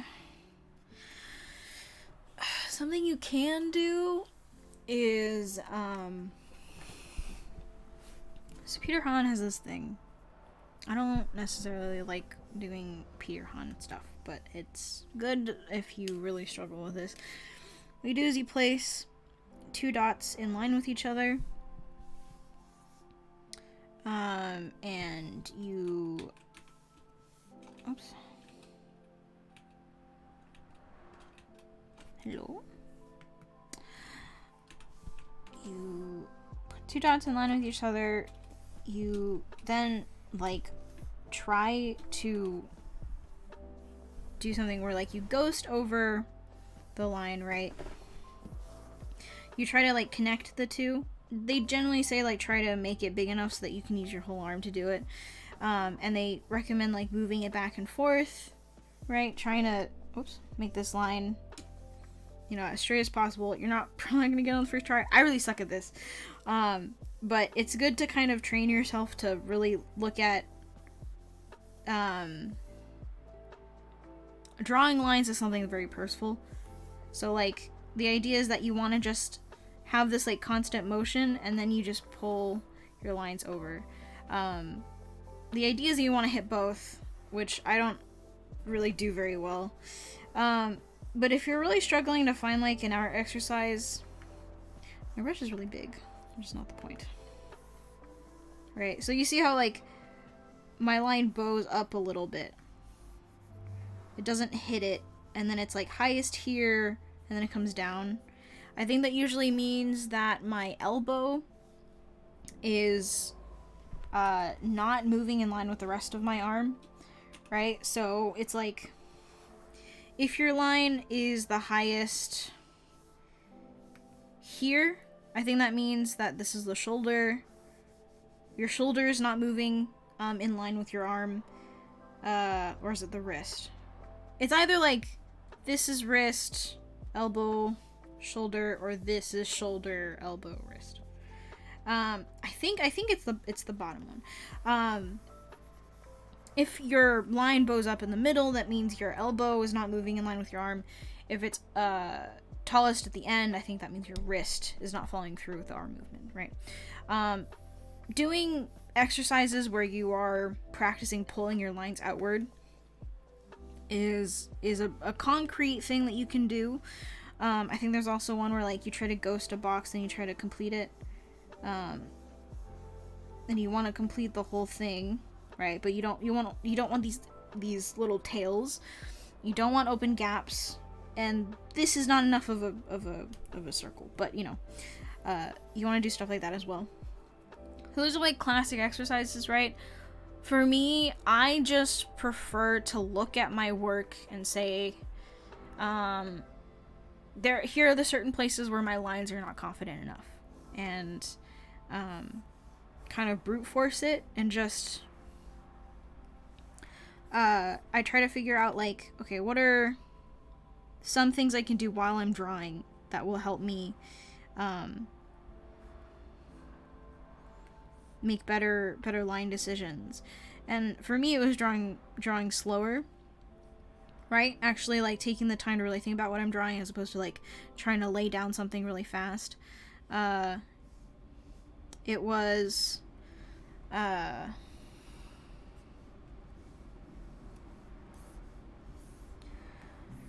instead of trying to find out what I was trying to draw, I would think about it first. I visualize it. I try to do everything short of drawing it, and then I'd put it down on paper. As I did that more often and I got better at it, I didn't need to, like, think about what I was drawing nearly as much anymore. At this point, I'm just, like, putting down lines and I'm making them work. But you know, when I was first starting out, trying to make sure that all my lines were purposeful and they were trying to say more with less, right? That whole concept took some training, some like not deep, well, I guess, like, kind of sort of deprogramming myself to think in certain ways, getting rid of bad habits like chicken scratching, like making a ton of lines and trying to find the answer in them, right? Some people tend to try to, like, figure out what the line looks like by, like, putting down a lot of lines, when you could have just tried to describe the same thing with 1, 2, maybe 3 lines, right? This obviously requires a lot more experience and skill, but the least you can do is at least try to put a line down and see if that says everything you want it to say, right? Because you could easily be making the shape in a lot of different ways. A lot of different variations on this idea, right? This could be more angular here.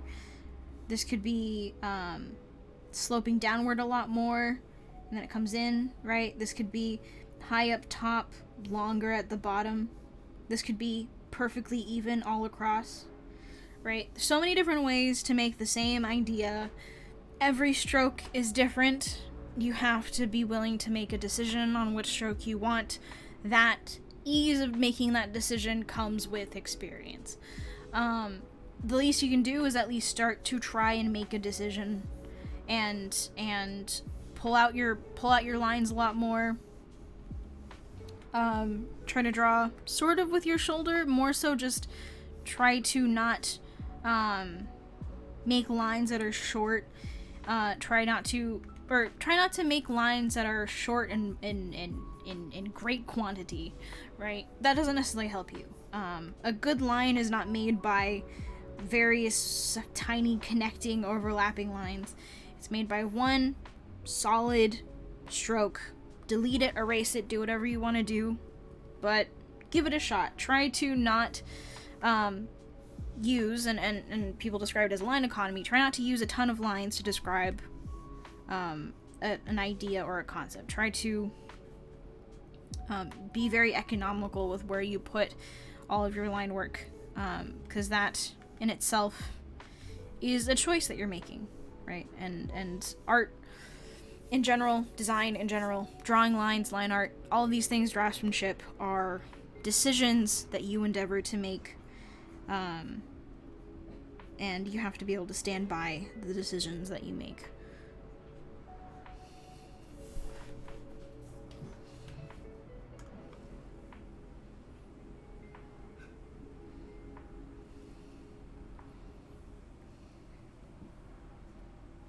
Hey, Jill.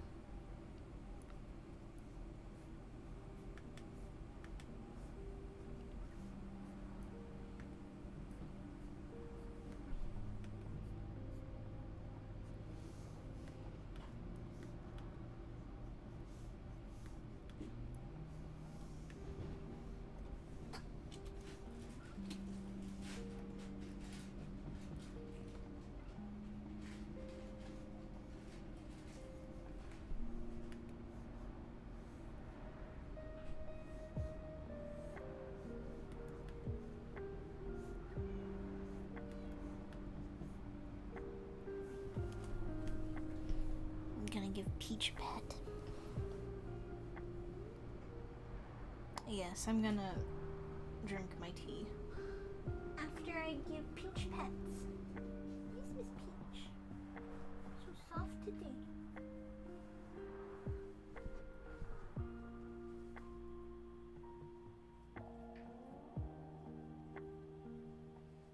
Very cute.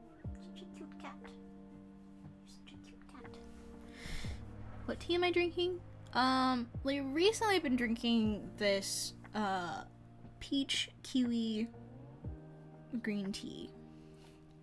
It's been my favorite drink recently, so I get it every week, especially on days where I'm feeling sad.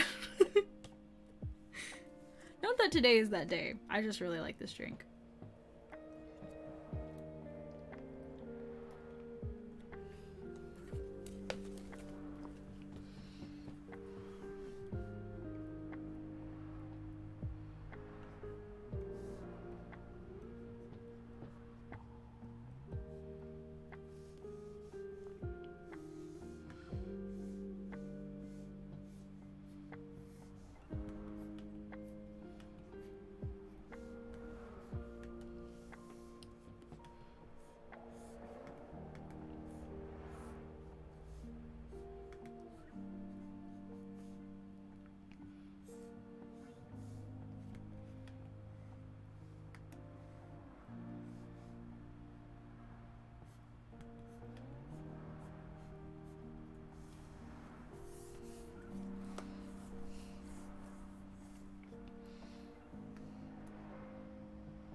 Are they the same ingredients?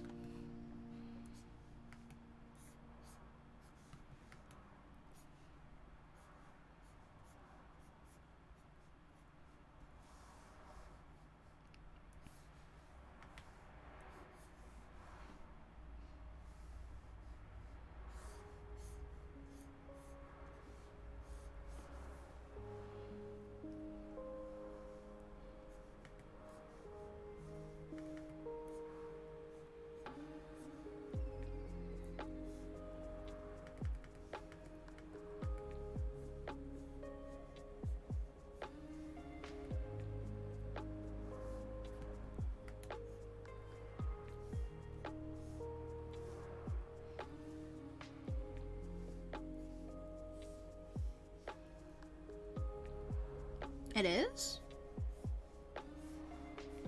I had a Shirley Temple recently because me and Gary went out for Valentine's Day and we got Shirley Temples.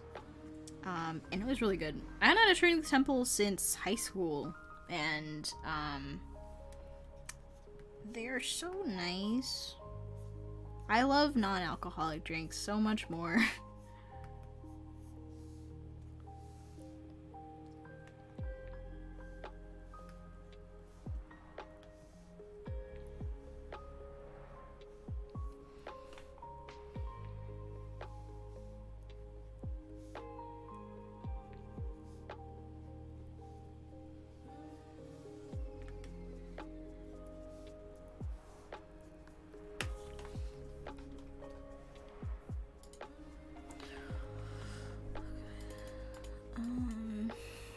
So now the rest of her.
Rodrigo, thank you for the host.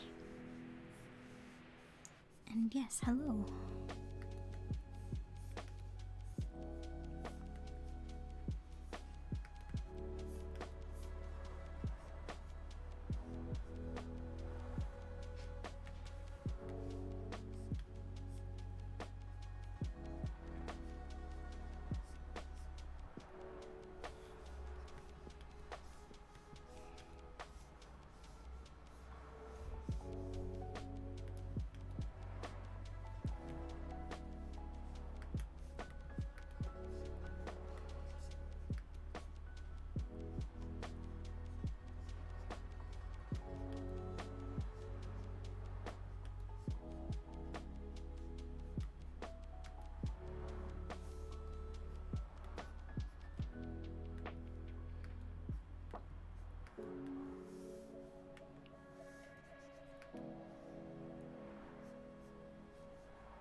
How are you?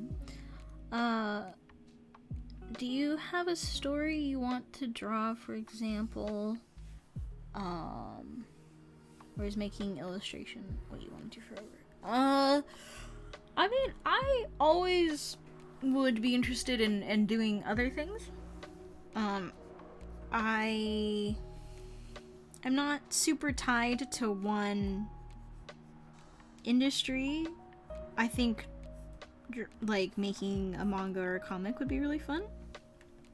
I don't necessarily have the skills for it, and more so the time to dedicate to one, but I have been interested in it for a very long time, so I would like to do it at some point.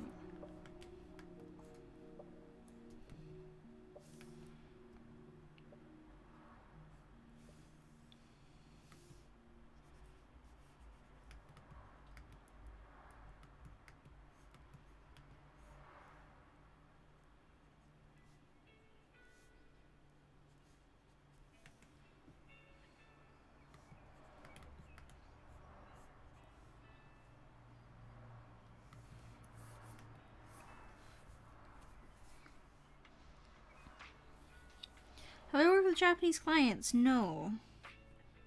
Language barrier is a little too intense. They've got plenty of Japanese artists. I would much rather they shop within their own market.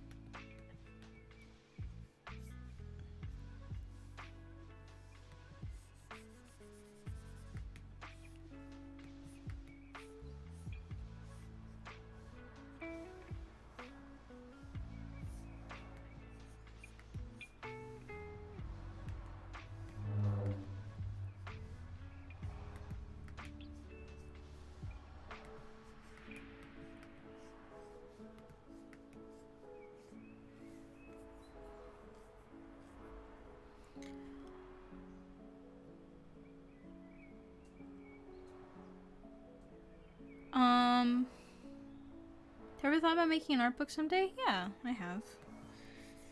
I don't feel like I have a lot of art to put into an art book, but who knows?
I'm half working off of an idea, half making it up as I go.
Are you excited for when things like VR and AR open up new artistic avenues? No. I think it's exciting for some people, but I like physical things. I like physical art. Which might sound counterintuitive seeing as I mainly do digital art, but like I don't really like VR. Granted, I can't even use VR because VR is not made for people who need glasses to see. It gives me motion sickness. And I do not like using VR stuff. AR is cool and whatnot. I don't really care though.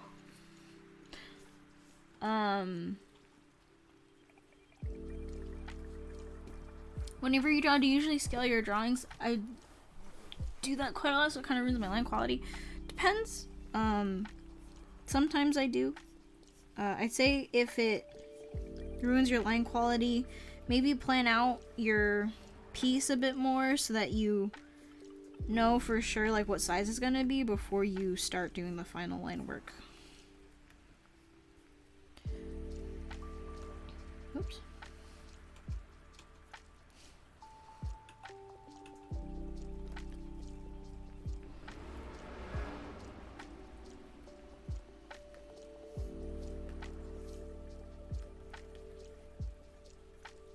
In the times that I've used VR and I had to take off my glasses, it was a deeply uncomfortable experience.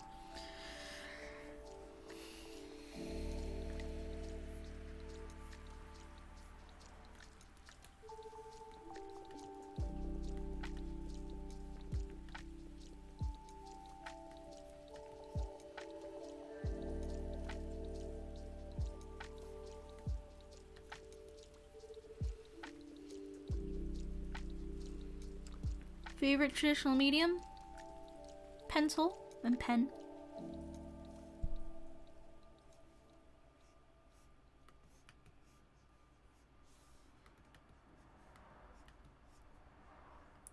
You know, I've met a few every time at this point I feel like I like am allergic to any of the terms surrounding the metaverse. I am allergic. I get hives. It's too much.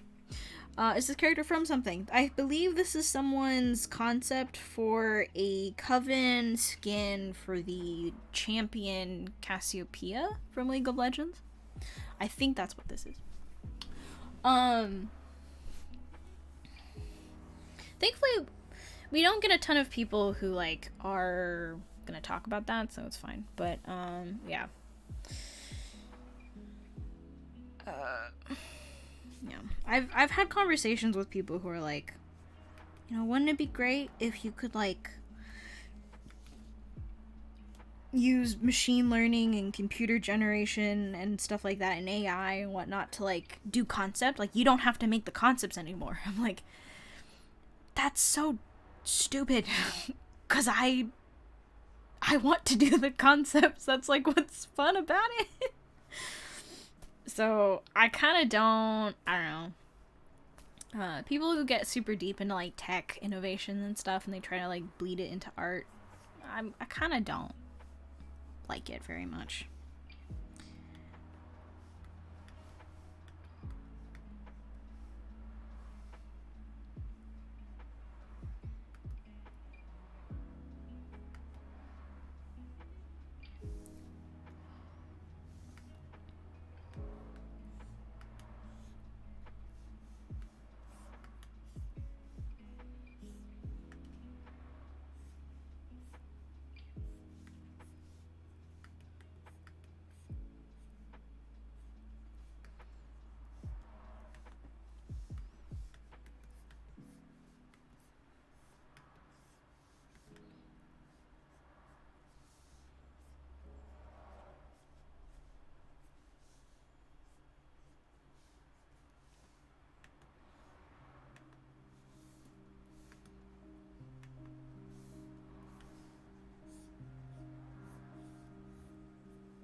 It's good.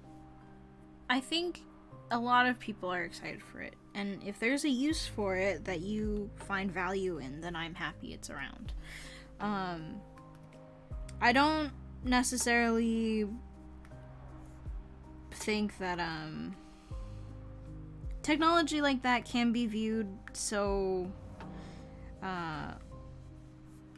one-sidedly, right? I'm of a certain experience that it gives me motion sickness and I see no value in it from my own work, so it loses value for me, but that doesn't necessarily stand true for other people, and in which case technology moving forward is a gray area.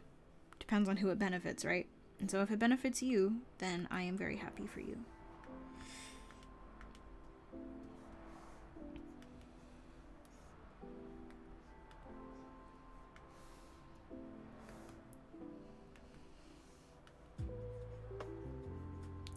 Soft liner, I don't know what you mean, but it might be because you are drawing with a brush that's either too thick or too opaque.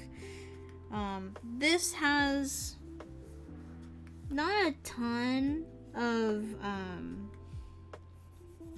like opacity, but it's got enough of a texture where I can kind of fake this like almost pen pressure sensitive opacity sort of feeling, and it doesn't feel as like dark as if I was, you know, if I was let's see, line arting with something like this. Like, this is super dark in comparison, even if fundamentally they're very similar. Whoa. So yeah, it's very cold. I'm gonna close my window. Have I tried animating before? I have. I don't like doing it, though. I'm not very good at it.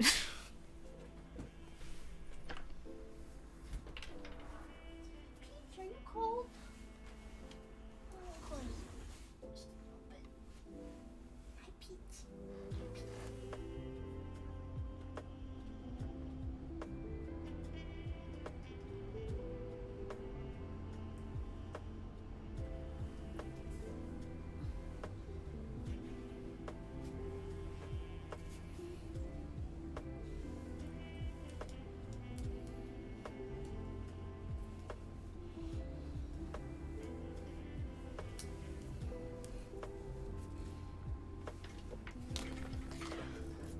Oh yeah.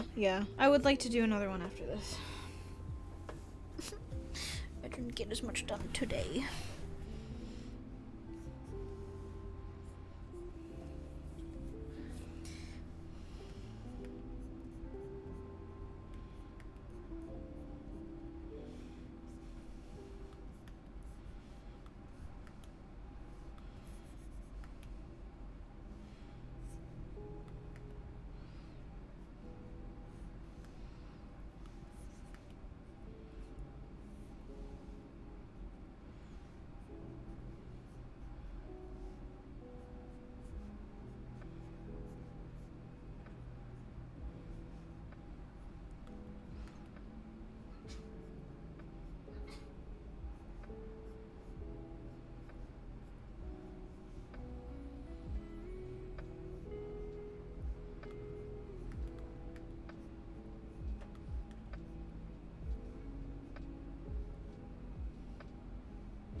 I wonder who it is.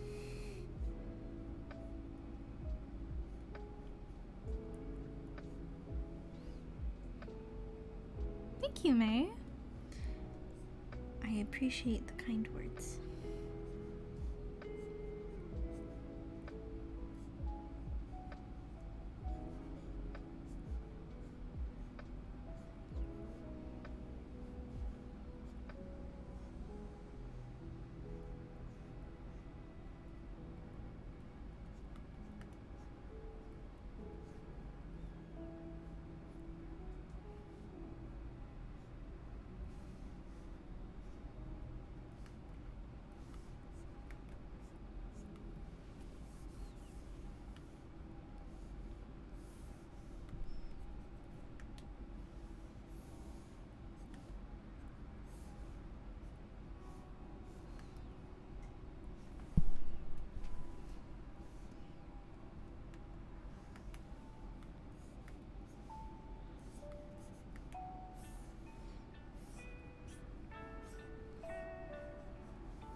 Whoa.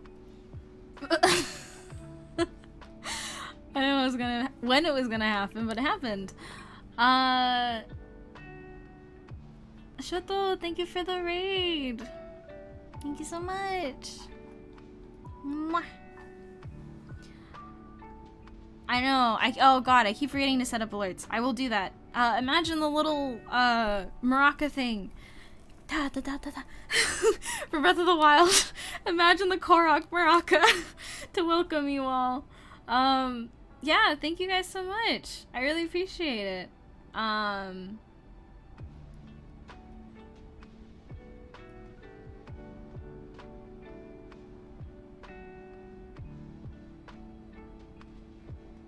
Did I die?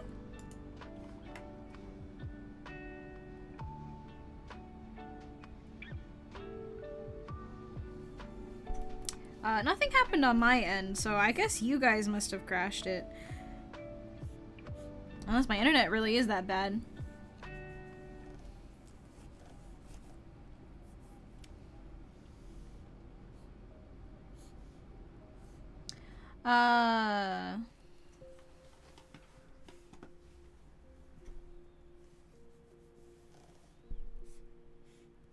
But yeah, thank you guys.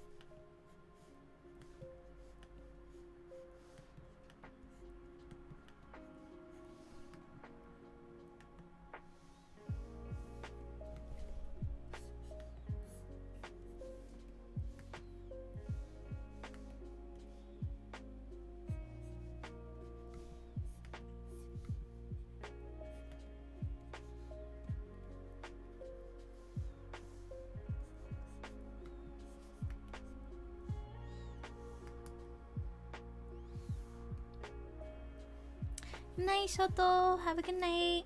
Mwah. Thank you for the raid.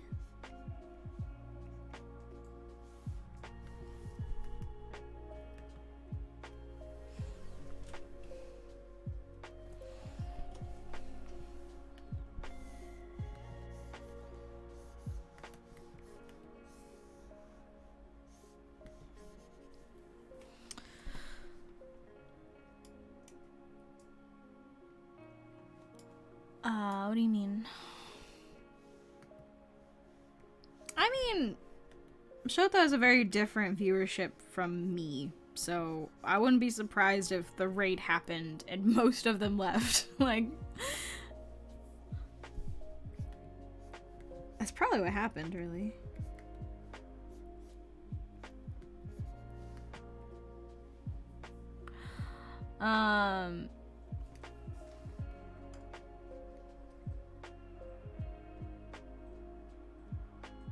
What time is it for me? It's almost 10 o'clock at night.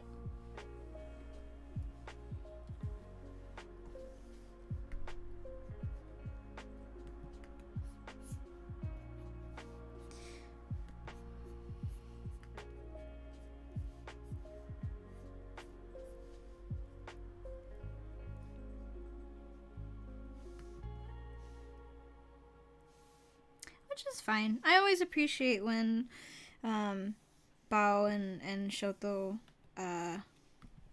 show their support. But yeah, our viewerships are very different. So I always feel bad whenever people come. It's like, I'm sorry, I'm not doing the same stuff. But regardless, if you stuck around, we just draw and we talk about art. We talk about art problems, and people ask me for advice if they want, but otherwise I just draw whatever. Although currently we are working through charity commissions that I had left over.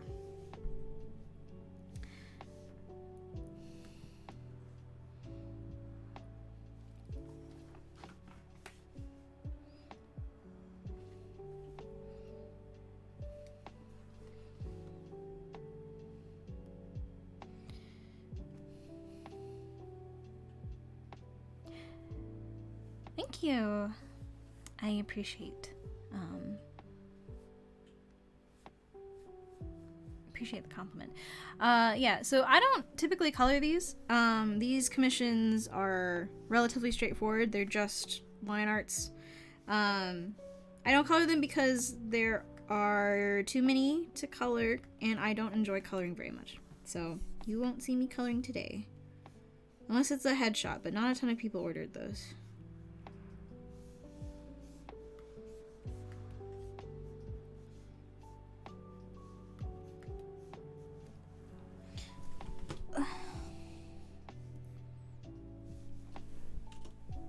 I don't know how long Cassiopeia's tail is, so I'm just gonna guess.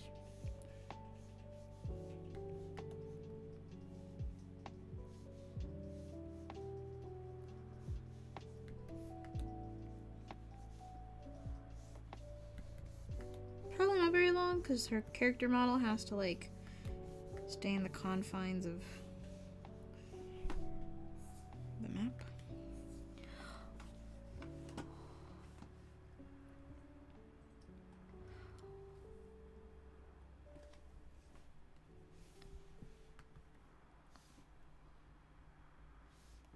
Thank you, Vanilla. I really appreciate it.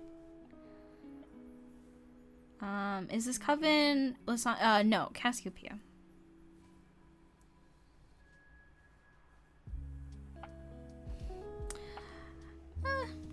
I mean, when you only have to spend like $20 to get a whole body, I think a lot of people probably went for that as opposed to probably the more expensive option. But I will probably raise the prices for the commissions next time so we can kind of balance out the amount of orders that we get, and also maximize how much we raise for the fundraiser.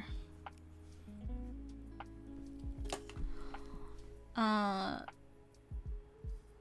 looking at character reference, but I'm not looking at pose references or anything like that. Do you find Lamias hard to draw? If so, I assume because of the scales. What is your... so why? Oh, I mean, I don't necessarily find them more difficult to draw because I very often don't do any of the details. Like, yeah, if I do have to render each scale, like, that's probably the part that I'm not looking forward to. But they're relatively standard when drawing, or to draw, I guess. Like, drawing them is not any more difficult than drawing a human. I definitely don't want to ever have to paint one because I don't like painting scales, but who knows?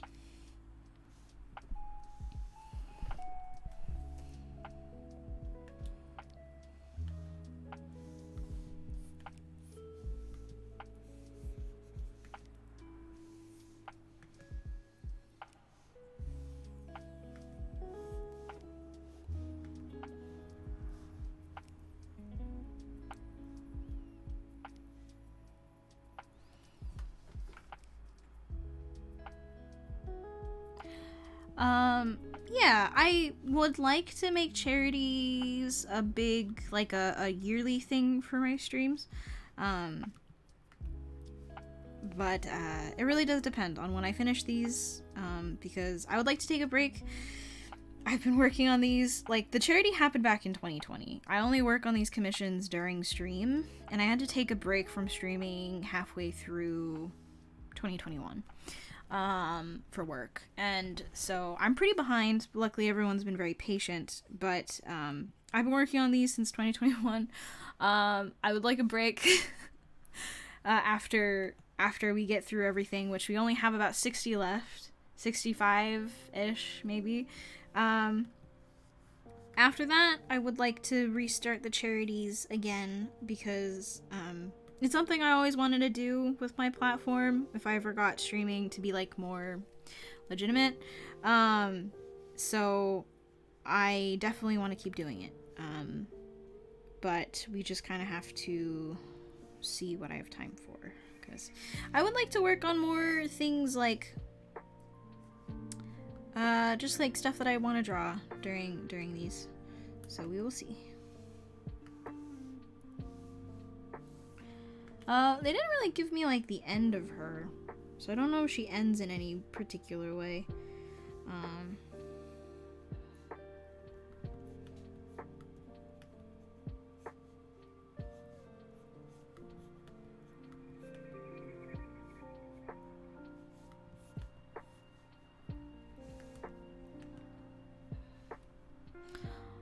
I think that's all. I'm gonna double check her details, but I think that's it. I think she has. Okay. Bye, Cookie. Thank you for coming. I really appreciate anyone who stuck around. So, have a good night, and hopefully I'll see you around sometime. Oh, my keyboard's so far away. I think that could have asked for anything else. Save that as a JPEG. We'll do one more for tonight before I end the stream. Okay. This one probably is a couple.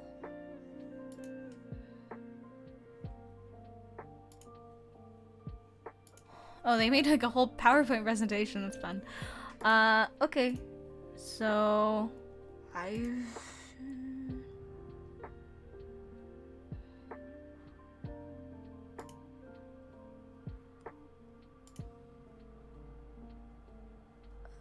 he likes penguins? Oh, he does like penguins. Sorry, I'm looking at the character references.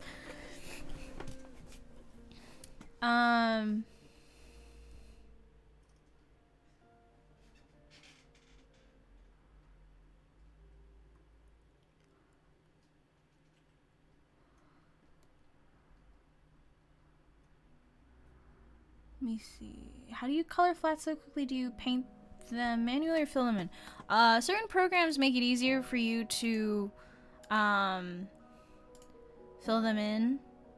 Clip Studio makes it easy. Sorry, I'm also still reading. Oh.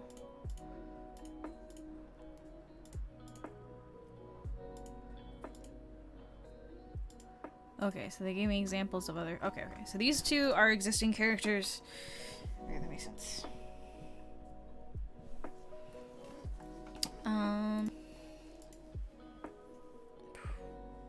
Stew.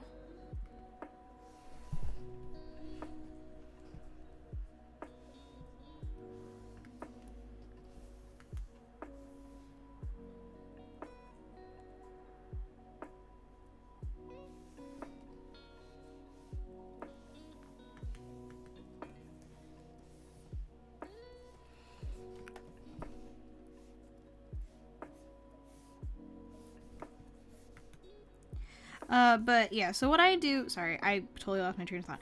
What I do is I tend to draw like an outline, of like the general, let me just do an example. I'll like do like an outline. I'll follow like the inside of the, line art, since I mainly do this in Photoshop, I'll select it. I'll go to select, modify, expand by 2-3 pixels depending on how big it is, because often when you just fill something in, you have a little line around it. It's Photoshop's thing. It's trying to anti-alias. It doesn't look good. So what I do is I have the selection, expand it by 2 pixels, 3 pixels, double click so that it fills first and then refills the selection. You end up with no lines. I tend to do that if I work in Photoshop. If I work in Clip Studio, I use their anti-overfill close gap function, and it works just as well. The only sucky part about that is that they do tend to leave a gap where the line art is, which sometimes is not very nice and not very favorable. So it just depends on what program you use. I don't know about other programs. I don't use them for coloring. Mainly just Photoshop, honestly. But yes.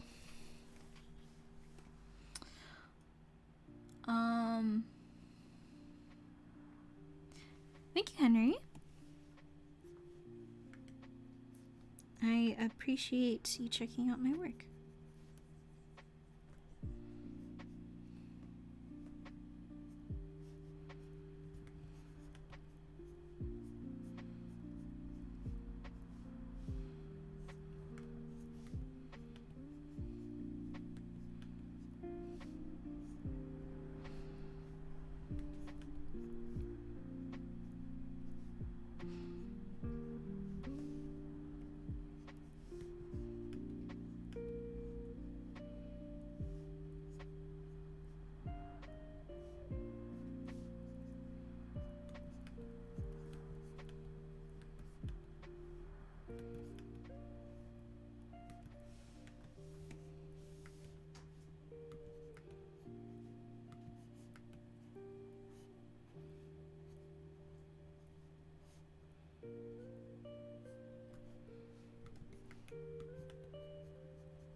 It's no fun to make the streamer do things when you can make their mod do things instead.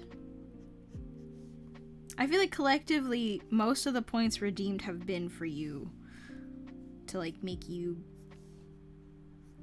drink water and stretch.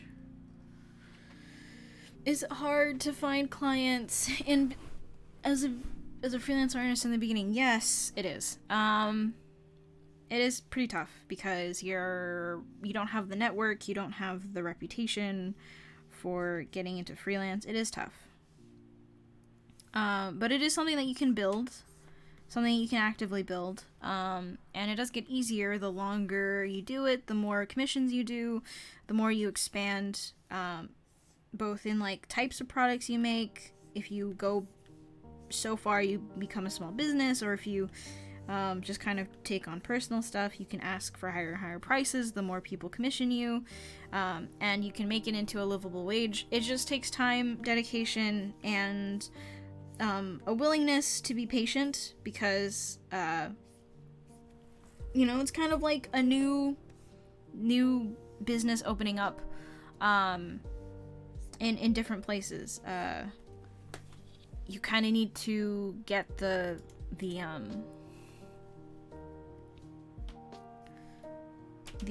customer base first, the people who will return and the people who like see you as they're walking by. That's kind of the hardest part. That's the part that requires the most amount of time to grow, but once you have it, it gets a lot easier.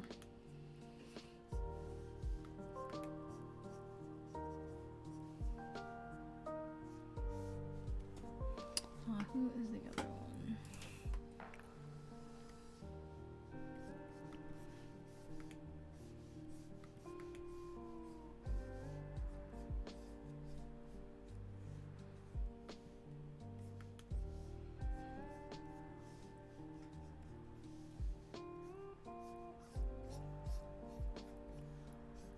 I say it would be best to go the route that most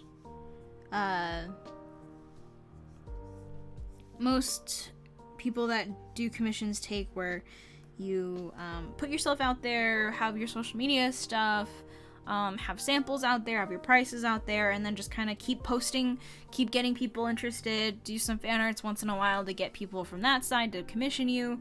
Popular subgroups, sub-fandoms, like, will tend to pass around artists that they commissioned, and then their friends will come commission you and stuff like that. Build a brand for yourself about what kind of art you make, and people of that type who like that kind of work will come by. But it does take time. It really does. I will hydrate and stretch.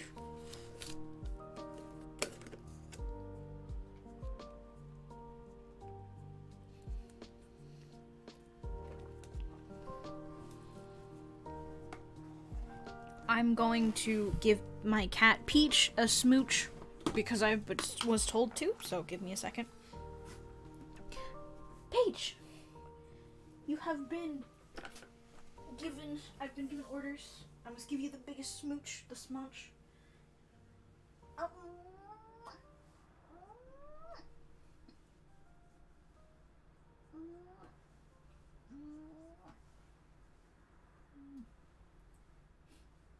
One smooch on your head, one smooch on your butt, and your belly, and your paws.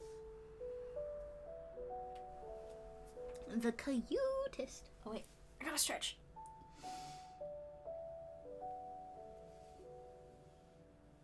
Oh.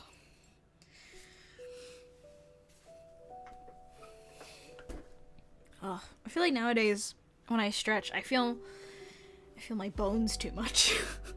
You ever like get too aware of your bones? Just a little too cognizant. That's how I've been feeling about like my back and stuff. I'm like, oh yeah, I feel that spine that hasn't moved in hours.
It is a nice sound, isn't it?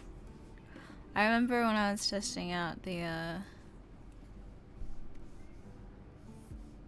XP Pen tablet, the dial made a really nice like clicking noise when you turned it.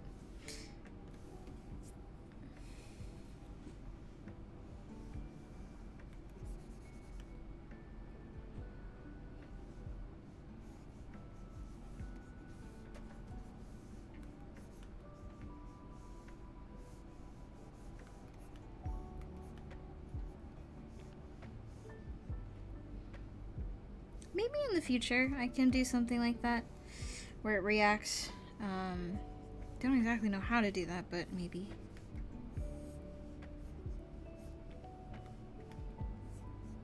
I was thinking it'd be cool. I used to have this beginning starting soon page that had a picture, like an animation, a looping animation of me with a cat on my lap. Because I was manifesting incredible cat envy. And I thought it'd be really cool if one day you could, while the stream starting soon thing was happening, you could like redeem commands that could potentially change the starting screen. So maybe you could roll for the chance to have my character pet the cat. And you'd have a chance of failing and the cat like reacting poorly to it, or succeeding and the cat enjoying it. I don't know how to make that happen, but I thought that would have been really cool at the time. I also really wanted that animation to, like, change times of day, but, that's a lot of work. Okay, so he has an arm.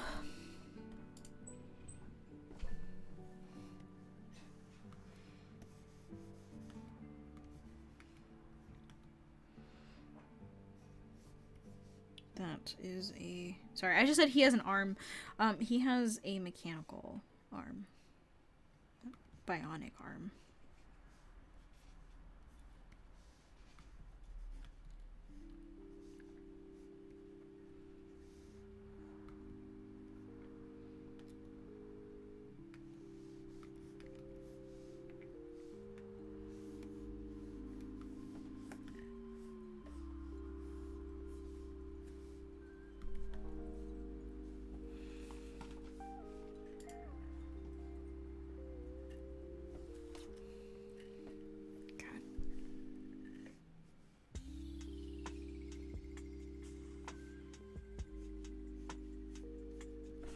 I say my least favorite part about some of the more realistic high-tech designs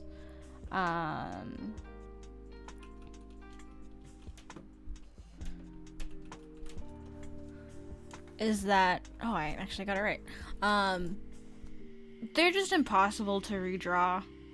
Like there's like no way. They're so stupidly complicated. The more hyper-realistic, not hyper-realistic, but just like the more like intense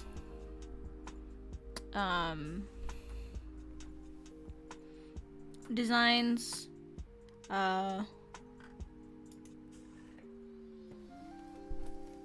like this one is one of those like Deus Ex Machina games. And his arm is so detailed.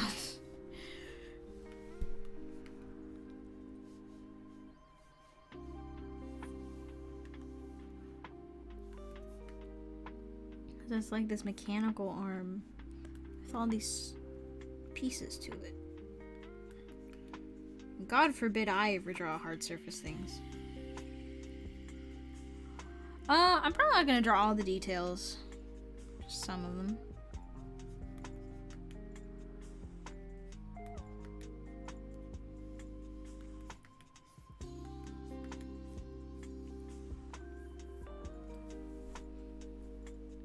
Yeah, the cattail, I fixed it, and then I just never figured out where I saved the fixed version of it, so it was always messed up.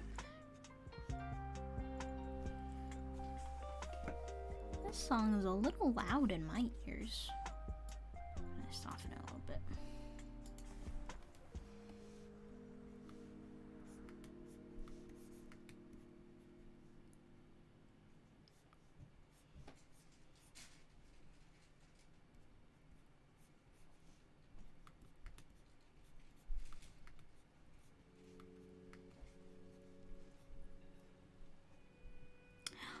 Yes, you should go to sleep.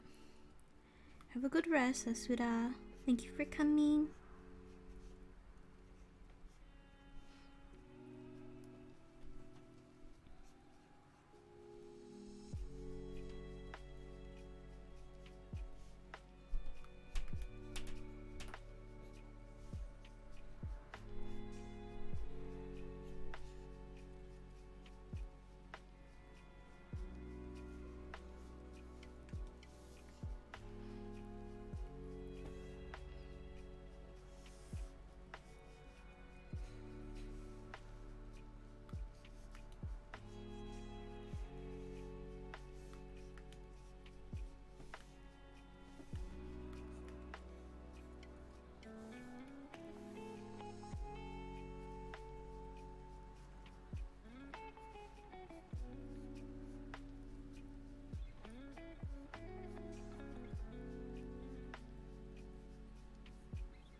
You know,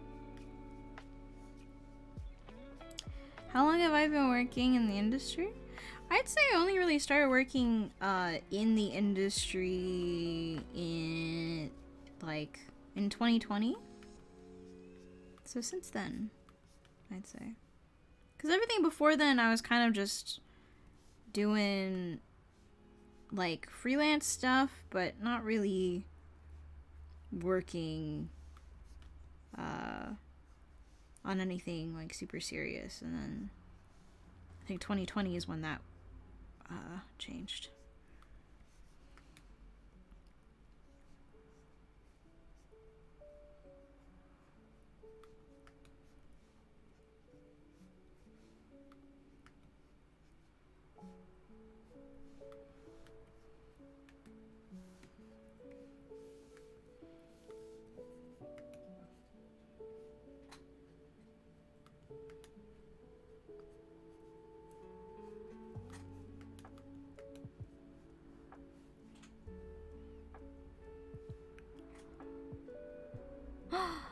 Hey! How are you doing? Thank you for the tier 1 sub for 15 months. We're over a year.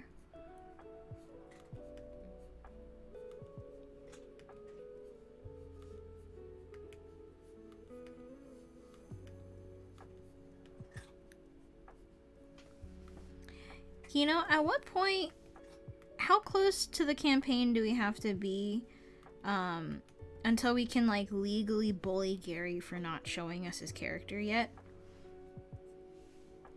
Like, at how close to the day of playing the game can we then bully him for not showing it to us? Live letter just finished. Did anything fun happen at the live letter? How's the stream so far? It's been quiet. It's been pretty good. Nothing too crazy.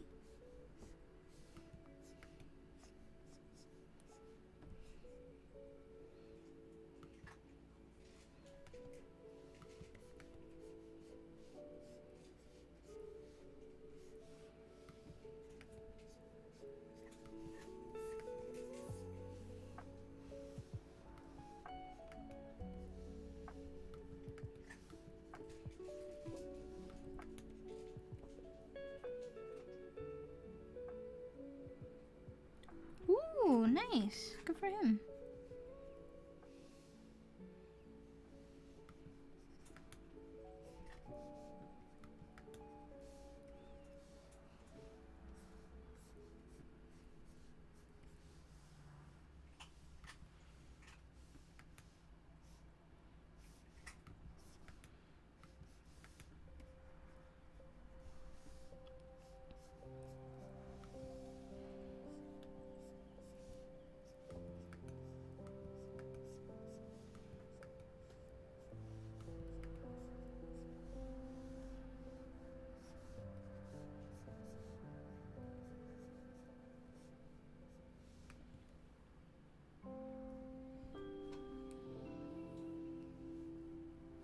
Nice. We like some people with a stance and a conviction. Graphics upgrade? What does that mean? New textures?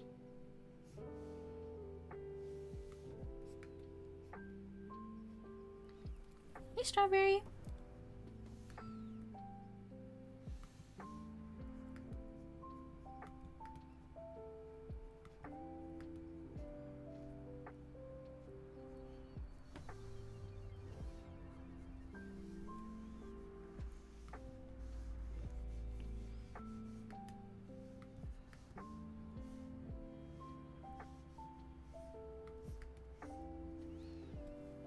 Does he have arms? Does he have normal arms? He doesn't have normal arms.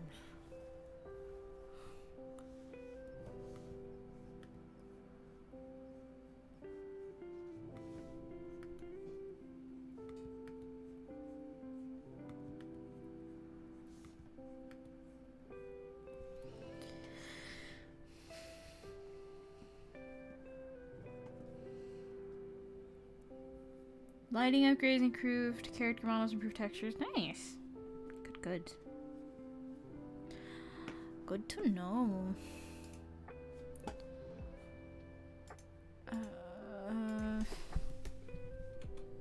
Fuck love.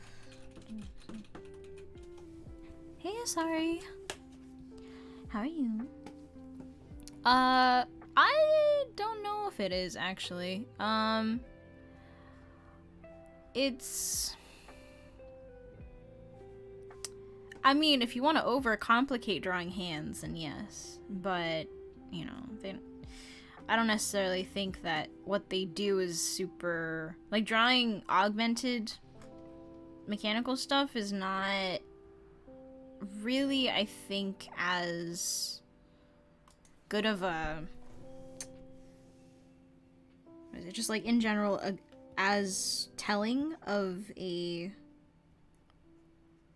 Like, there are better ways, simpler ways to learn how to draw hands, is I think what I'm trying to say.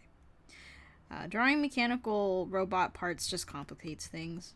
You use the same ideas and the same fundamentals for sure, but you're always so focused on, like, okay, now I have to draw, like, these angular shapes for these things, and if you already don't know the structure of how to draw a hand, drawing it in a mechanical way, I don't think would actually help.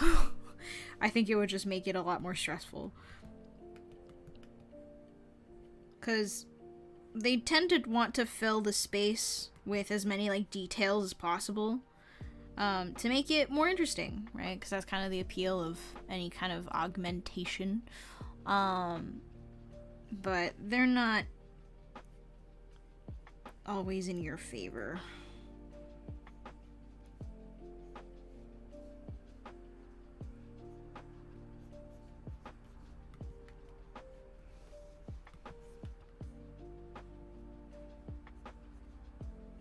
And there's also no reference for this guy's, or not too many good references for this guy's hand, so I'm just gonna make them up.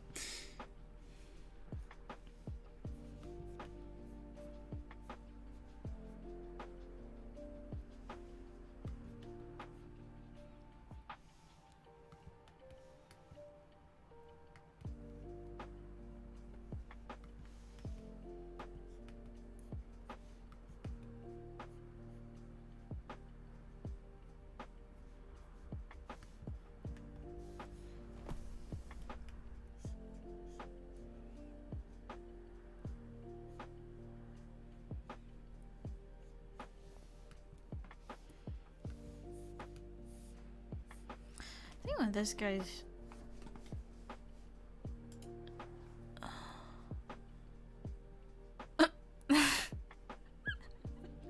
Imagine.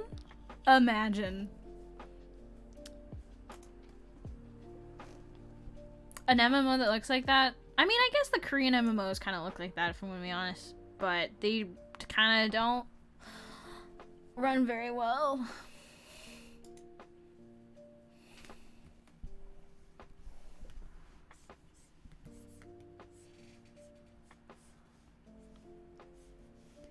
If MMOs could look like Devil May Cry 5, that'd be sick. That'd be awesome. But it won't. They can't. Man, the more I get into like developing games, the more I'm like, MMOs are a cursed genre to make.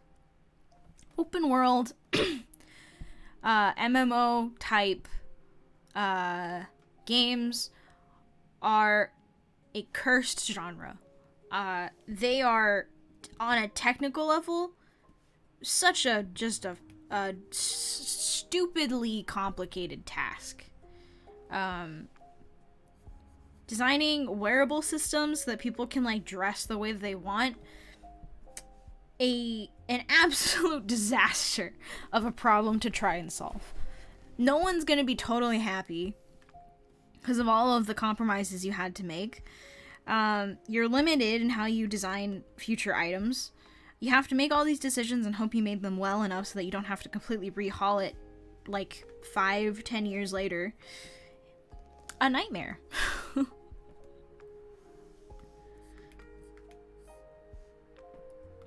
You want to know why they haven't made a Pokemon MMO yet?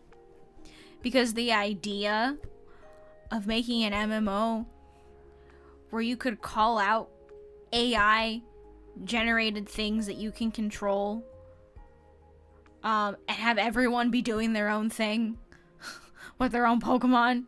It's like, I don't think Pokemon has ever wanted to make the hero's journey shared amongst other people.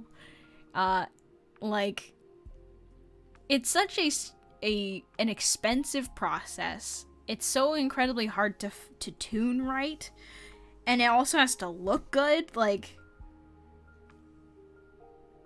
that's so much of a risk that maybe they'll take now that Arceus has kind of surpassed a bunch of sale, like, meters, but these genres are death traps of, like, technical complication on technical complication. You want people to be able to play the game, but playing an open world game requires a pretty extensive hardware, and it's not necessarily a great thing to base your game off of, like, oh, well, we want this game to look good, so we want to run on, like, nice hardware. You need to consider which, like, platform will generate the most amount of income, which oftentimes is not the people who own the best PCs or the best consoles. It's the people who own the really shitty ones that will give you enough of a population that will play the game, get you microtransactions, all that kind of stuff.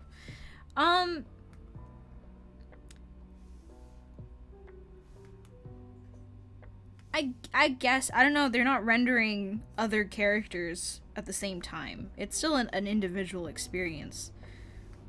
Like, I don't see when Gary is catching his Pokemon even if we're in the same place. I don't think it counts as an MMO.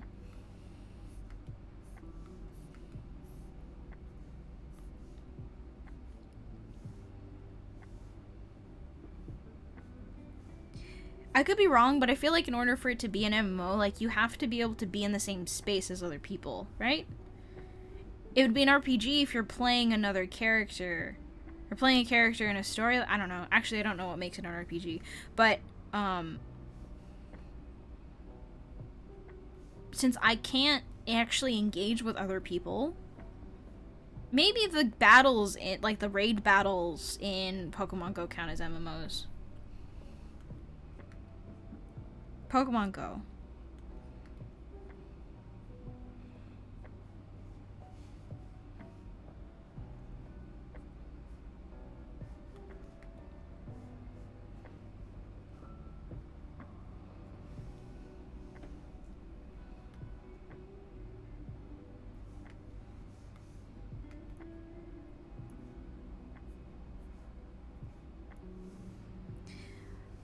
PC games, just because they're more powerful doesn't necessarily mean that that they can be more powerful doesn't necessarily mean that a lot of people can like play the game on the more powerful option. Like the Switch is kind of just a flat line, right? It functionally is pretty much the same as a mobile game. When you have a console, you know what the parameter of the technical limitations and the technical specifications are. It makes it easier to make a console game consistent, right? But with PC games, some games require so much more processing power that you can't be sure what the possible pool of an audience will be that can access your game. So it's a lot more dangerous of a business plan to be utilizing this market that fundamentally kind of depends on people's ability to access hardware for it, when you can try and hit markets that are a lot more consistent. Consoles are also expensive. Not a ton of people, I mean, granted, a lot of people own them, but of the people who own them, how many of them are going to play your game? That's why a lot of companies are going into mobile games, because everyone has a phone. It's all about money. You have to think about it from a money perspective, not from how cool it is or how interesting or new it is. You have to think about how it's going to generate the money, how it's going to cost less, do more, maybe not do as much, compromise on what it does, as long as it makes a profit.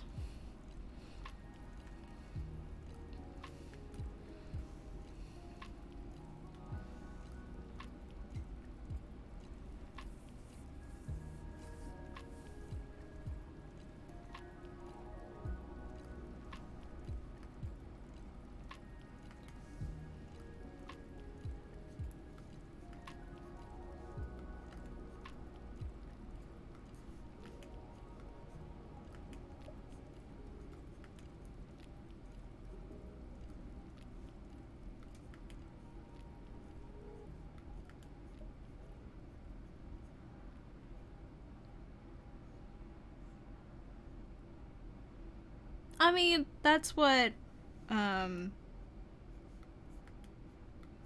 is it? What was the League knockoff Pokemon one? Pokemon Unite? You buy costumes for your Pokemon in there, and it's just full to the brim of microtransactions.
I mean, it's how they make most of their money for a lot of games. It's the only monetizable thing that they can do if they want to still be free to play.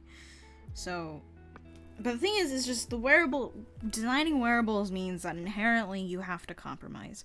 So a lot of people who want games that, you know, are inclusive and have a wide range of body types and body diversity, trying to push that bar in an MMO is so wildly expensive.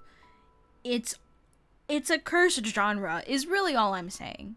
it's just a cursed genre. Like, even thinking about creating like an experience where a bunch of people can play all together, it's just so like there's so many things you have to go think about, so many things you have to like consider. I and that's where all games are going to, because everyone wants to play with each other. That's like what a lot of people play games for, is they want to play with their friends. It's just so scary and complicated, and I am I okay, fun to play, terrible to make. Having only gotten a taste of what designing a wearable system is like, it is one of the most disappointing things to ever have to concept for.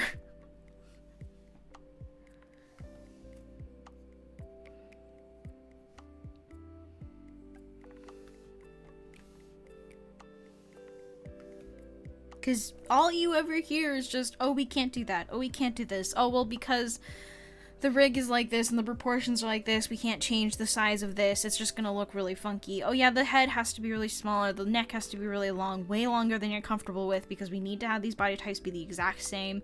We can't have any different body types, because if we do, every single body type needs like hours and hours worth of human labor to then retrofit or fit this, you know, other model for this other body type into this new body type. You do that for every single body type you have.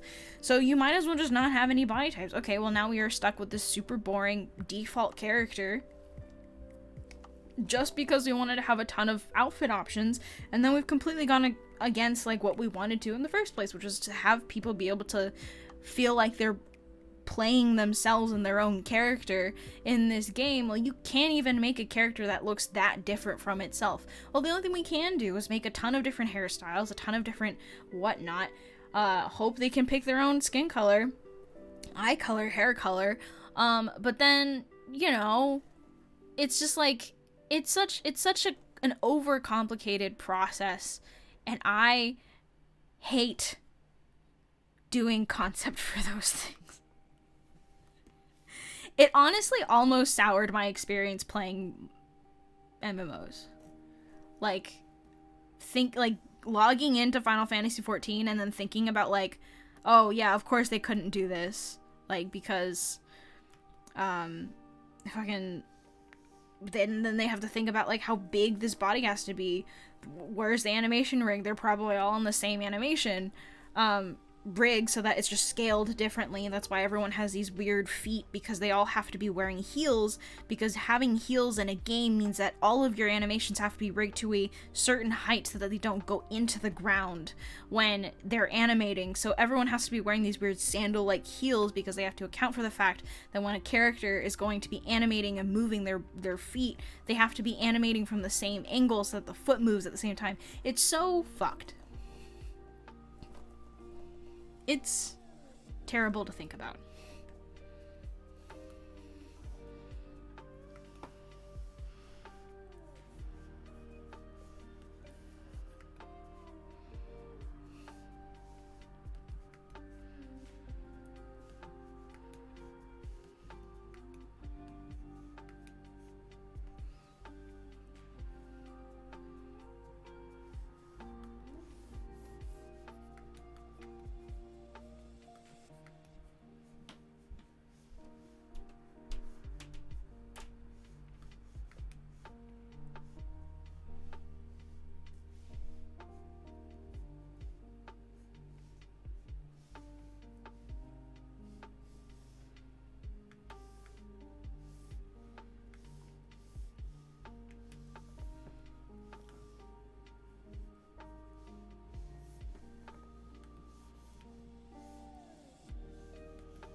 cute.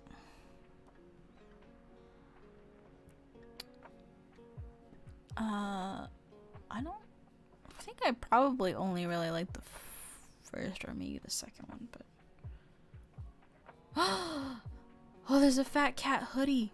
Oh no, there's a fat cat hoodie. It looks furry.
Enhance.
You can't go to sleep until you put it away.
should be it for this one.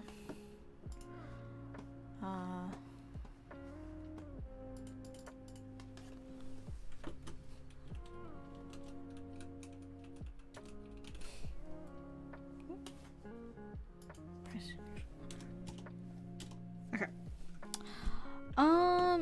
So we got 3 done. And since it's almost 11, I will probably call it here. Because it's a little late. But yeah, so what's happening? Anything happening next Friday? I don't think next Friday should be an issue, so I'll hope to stream again on Friday next week.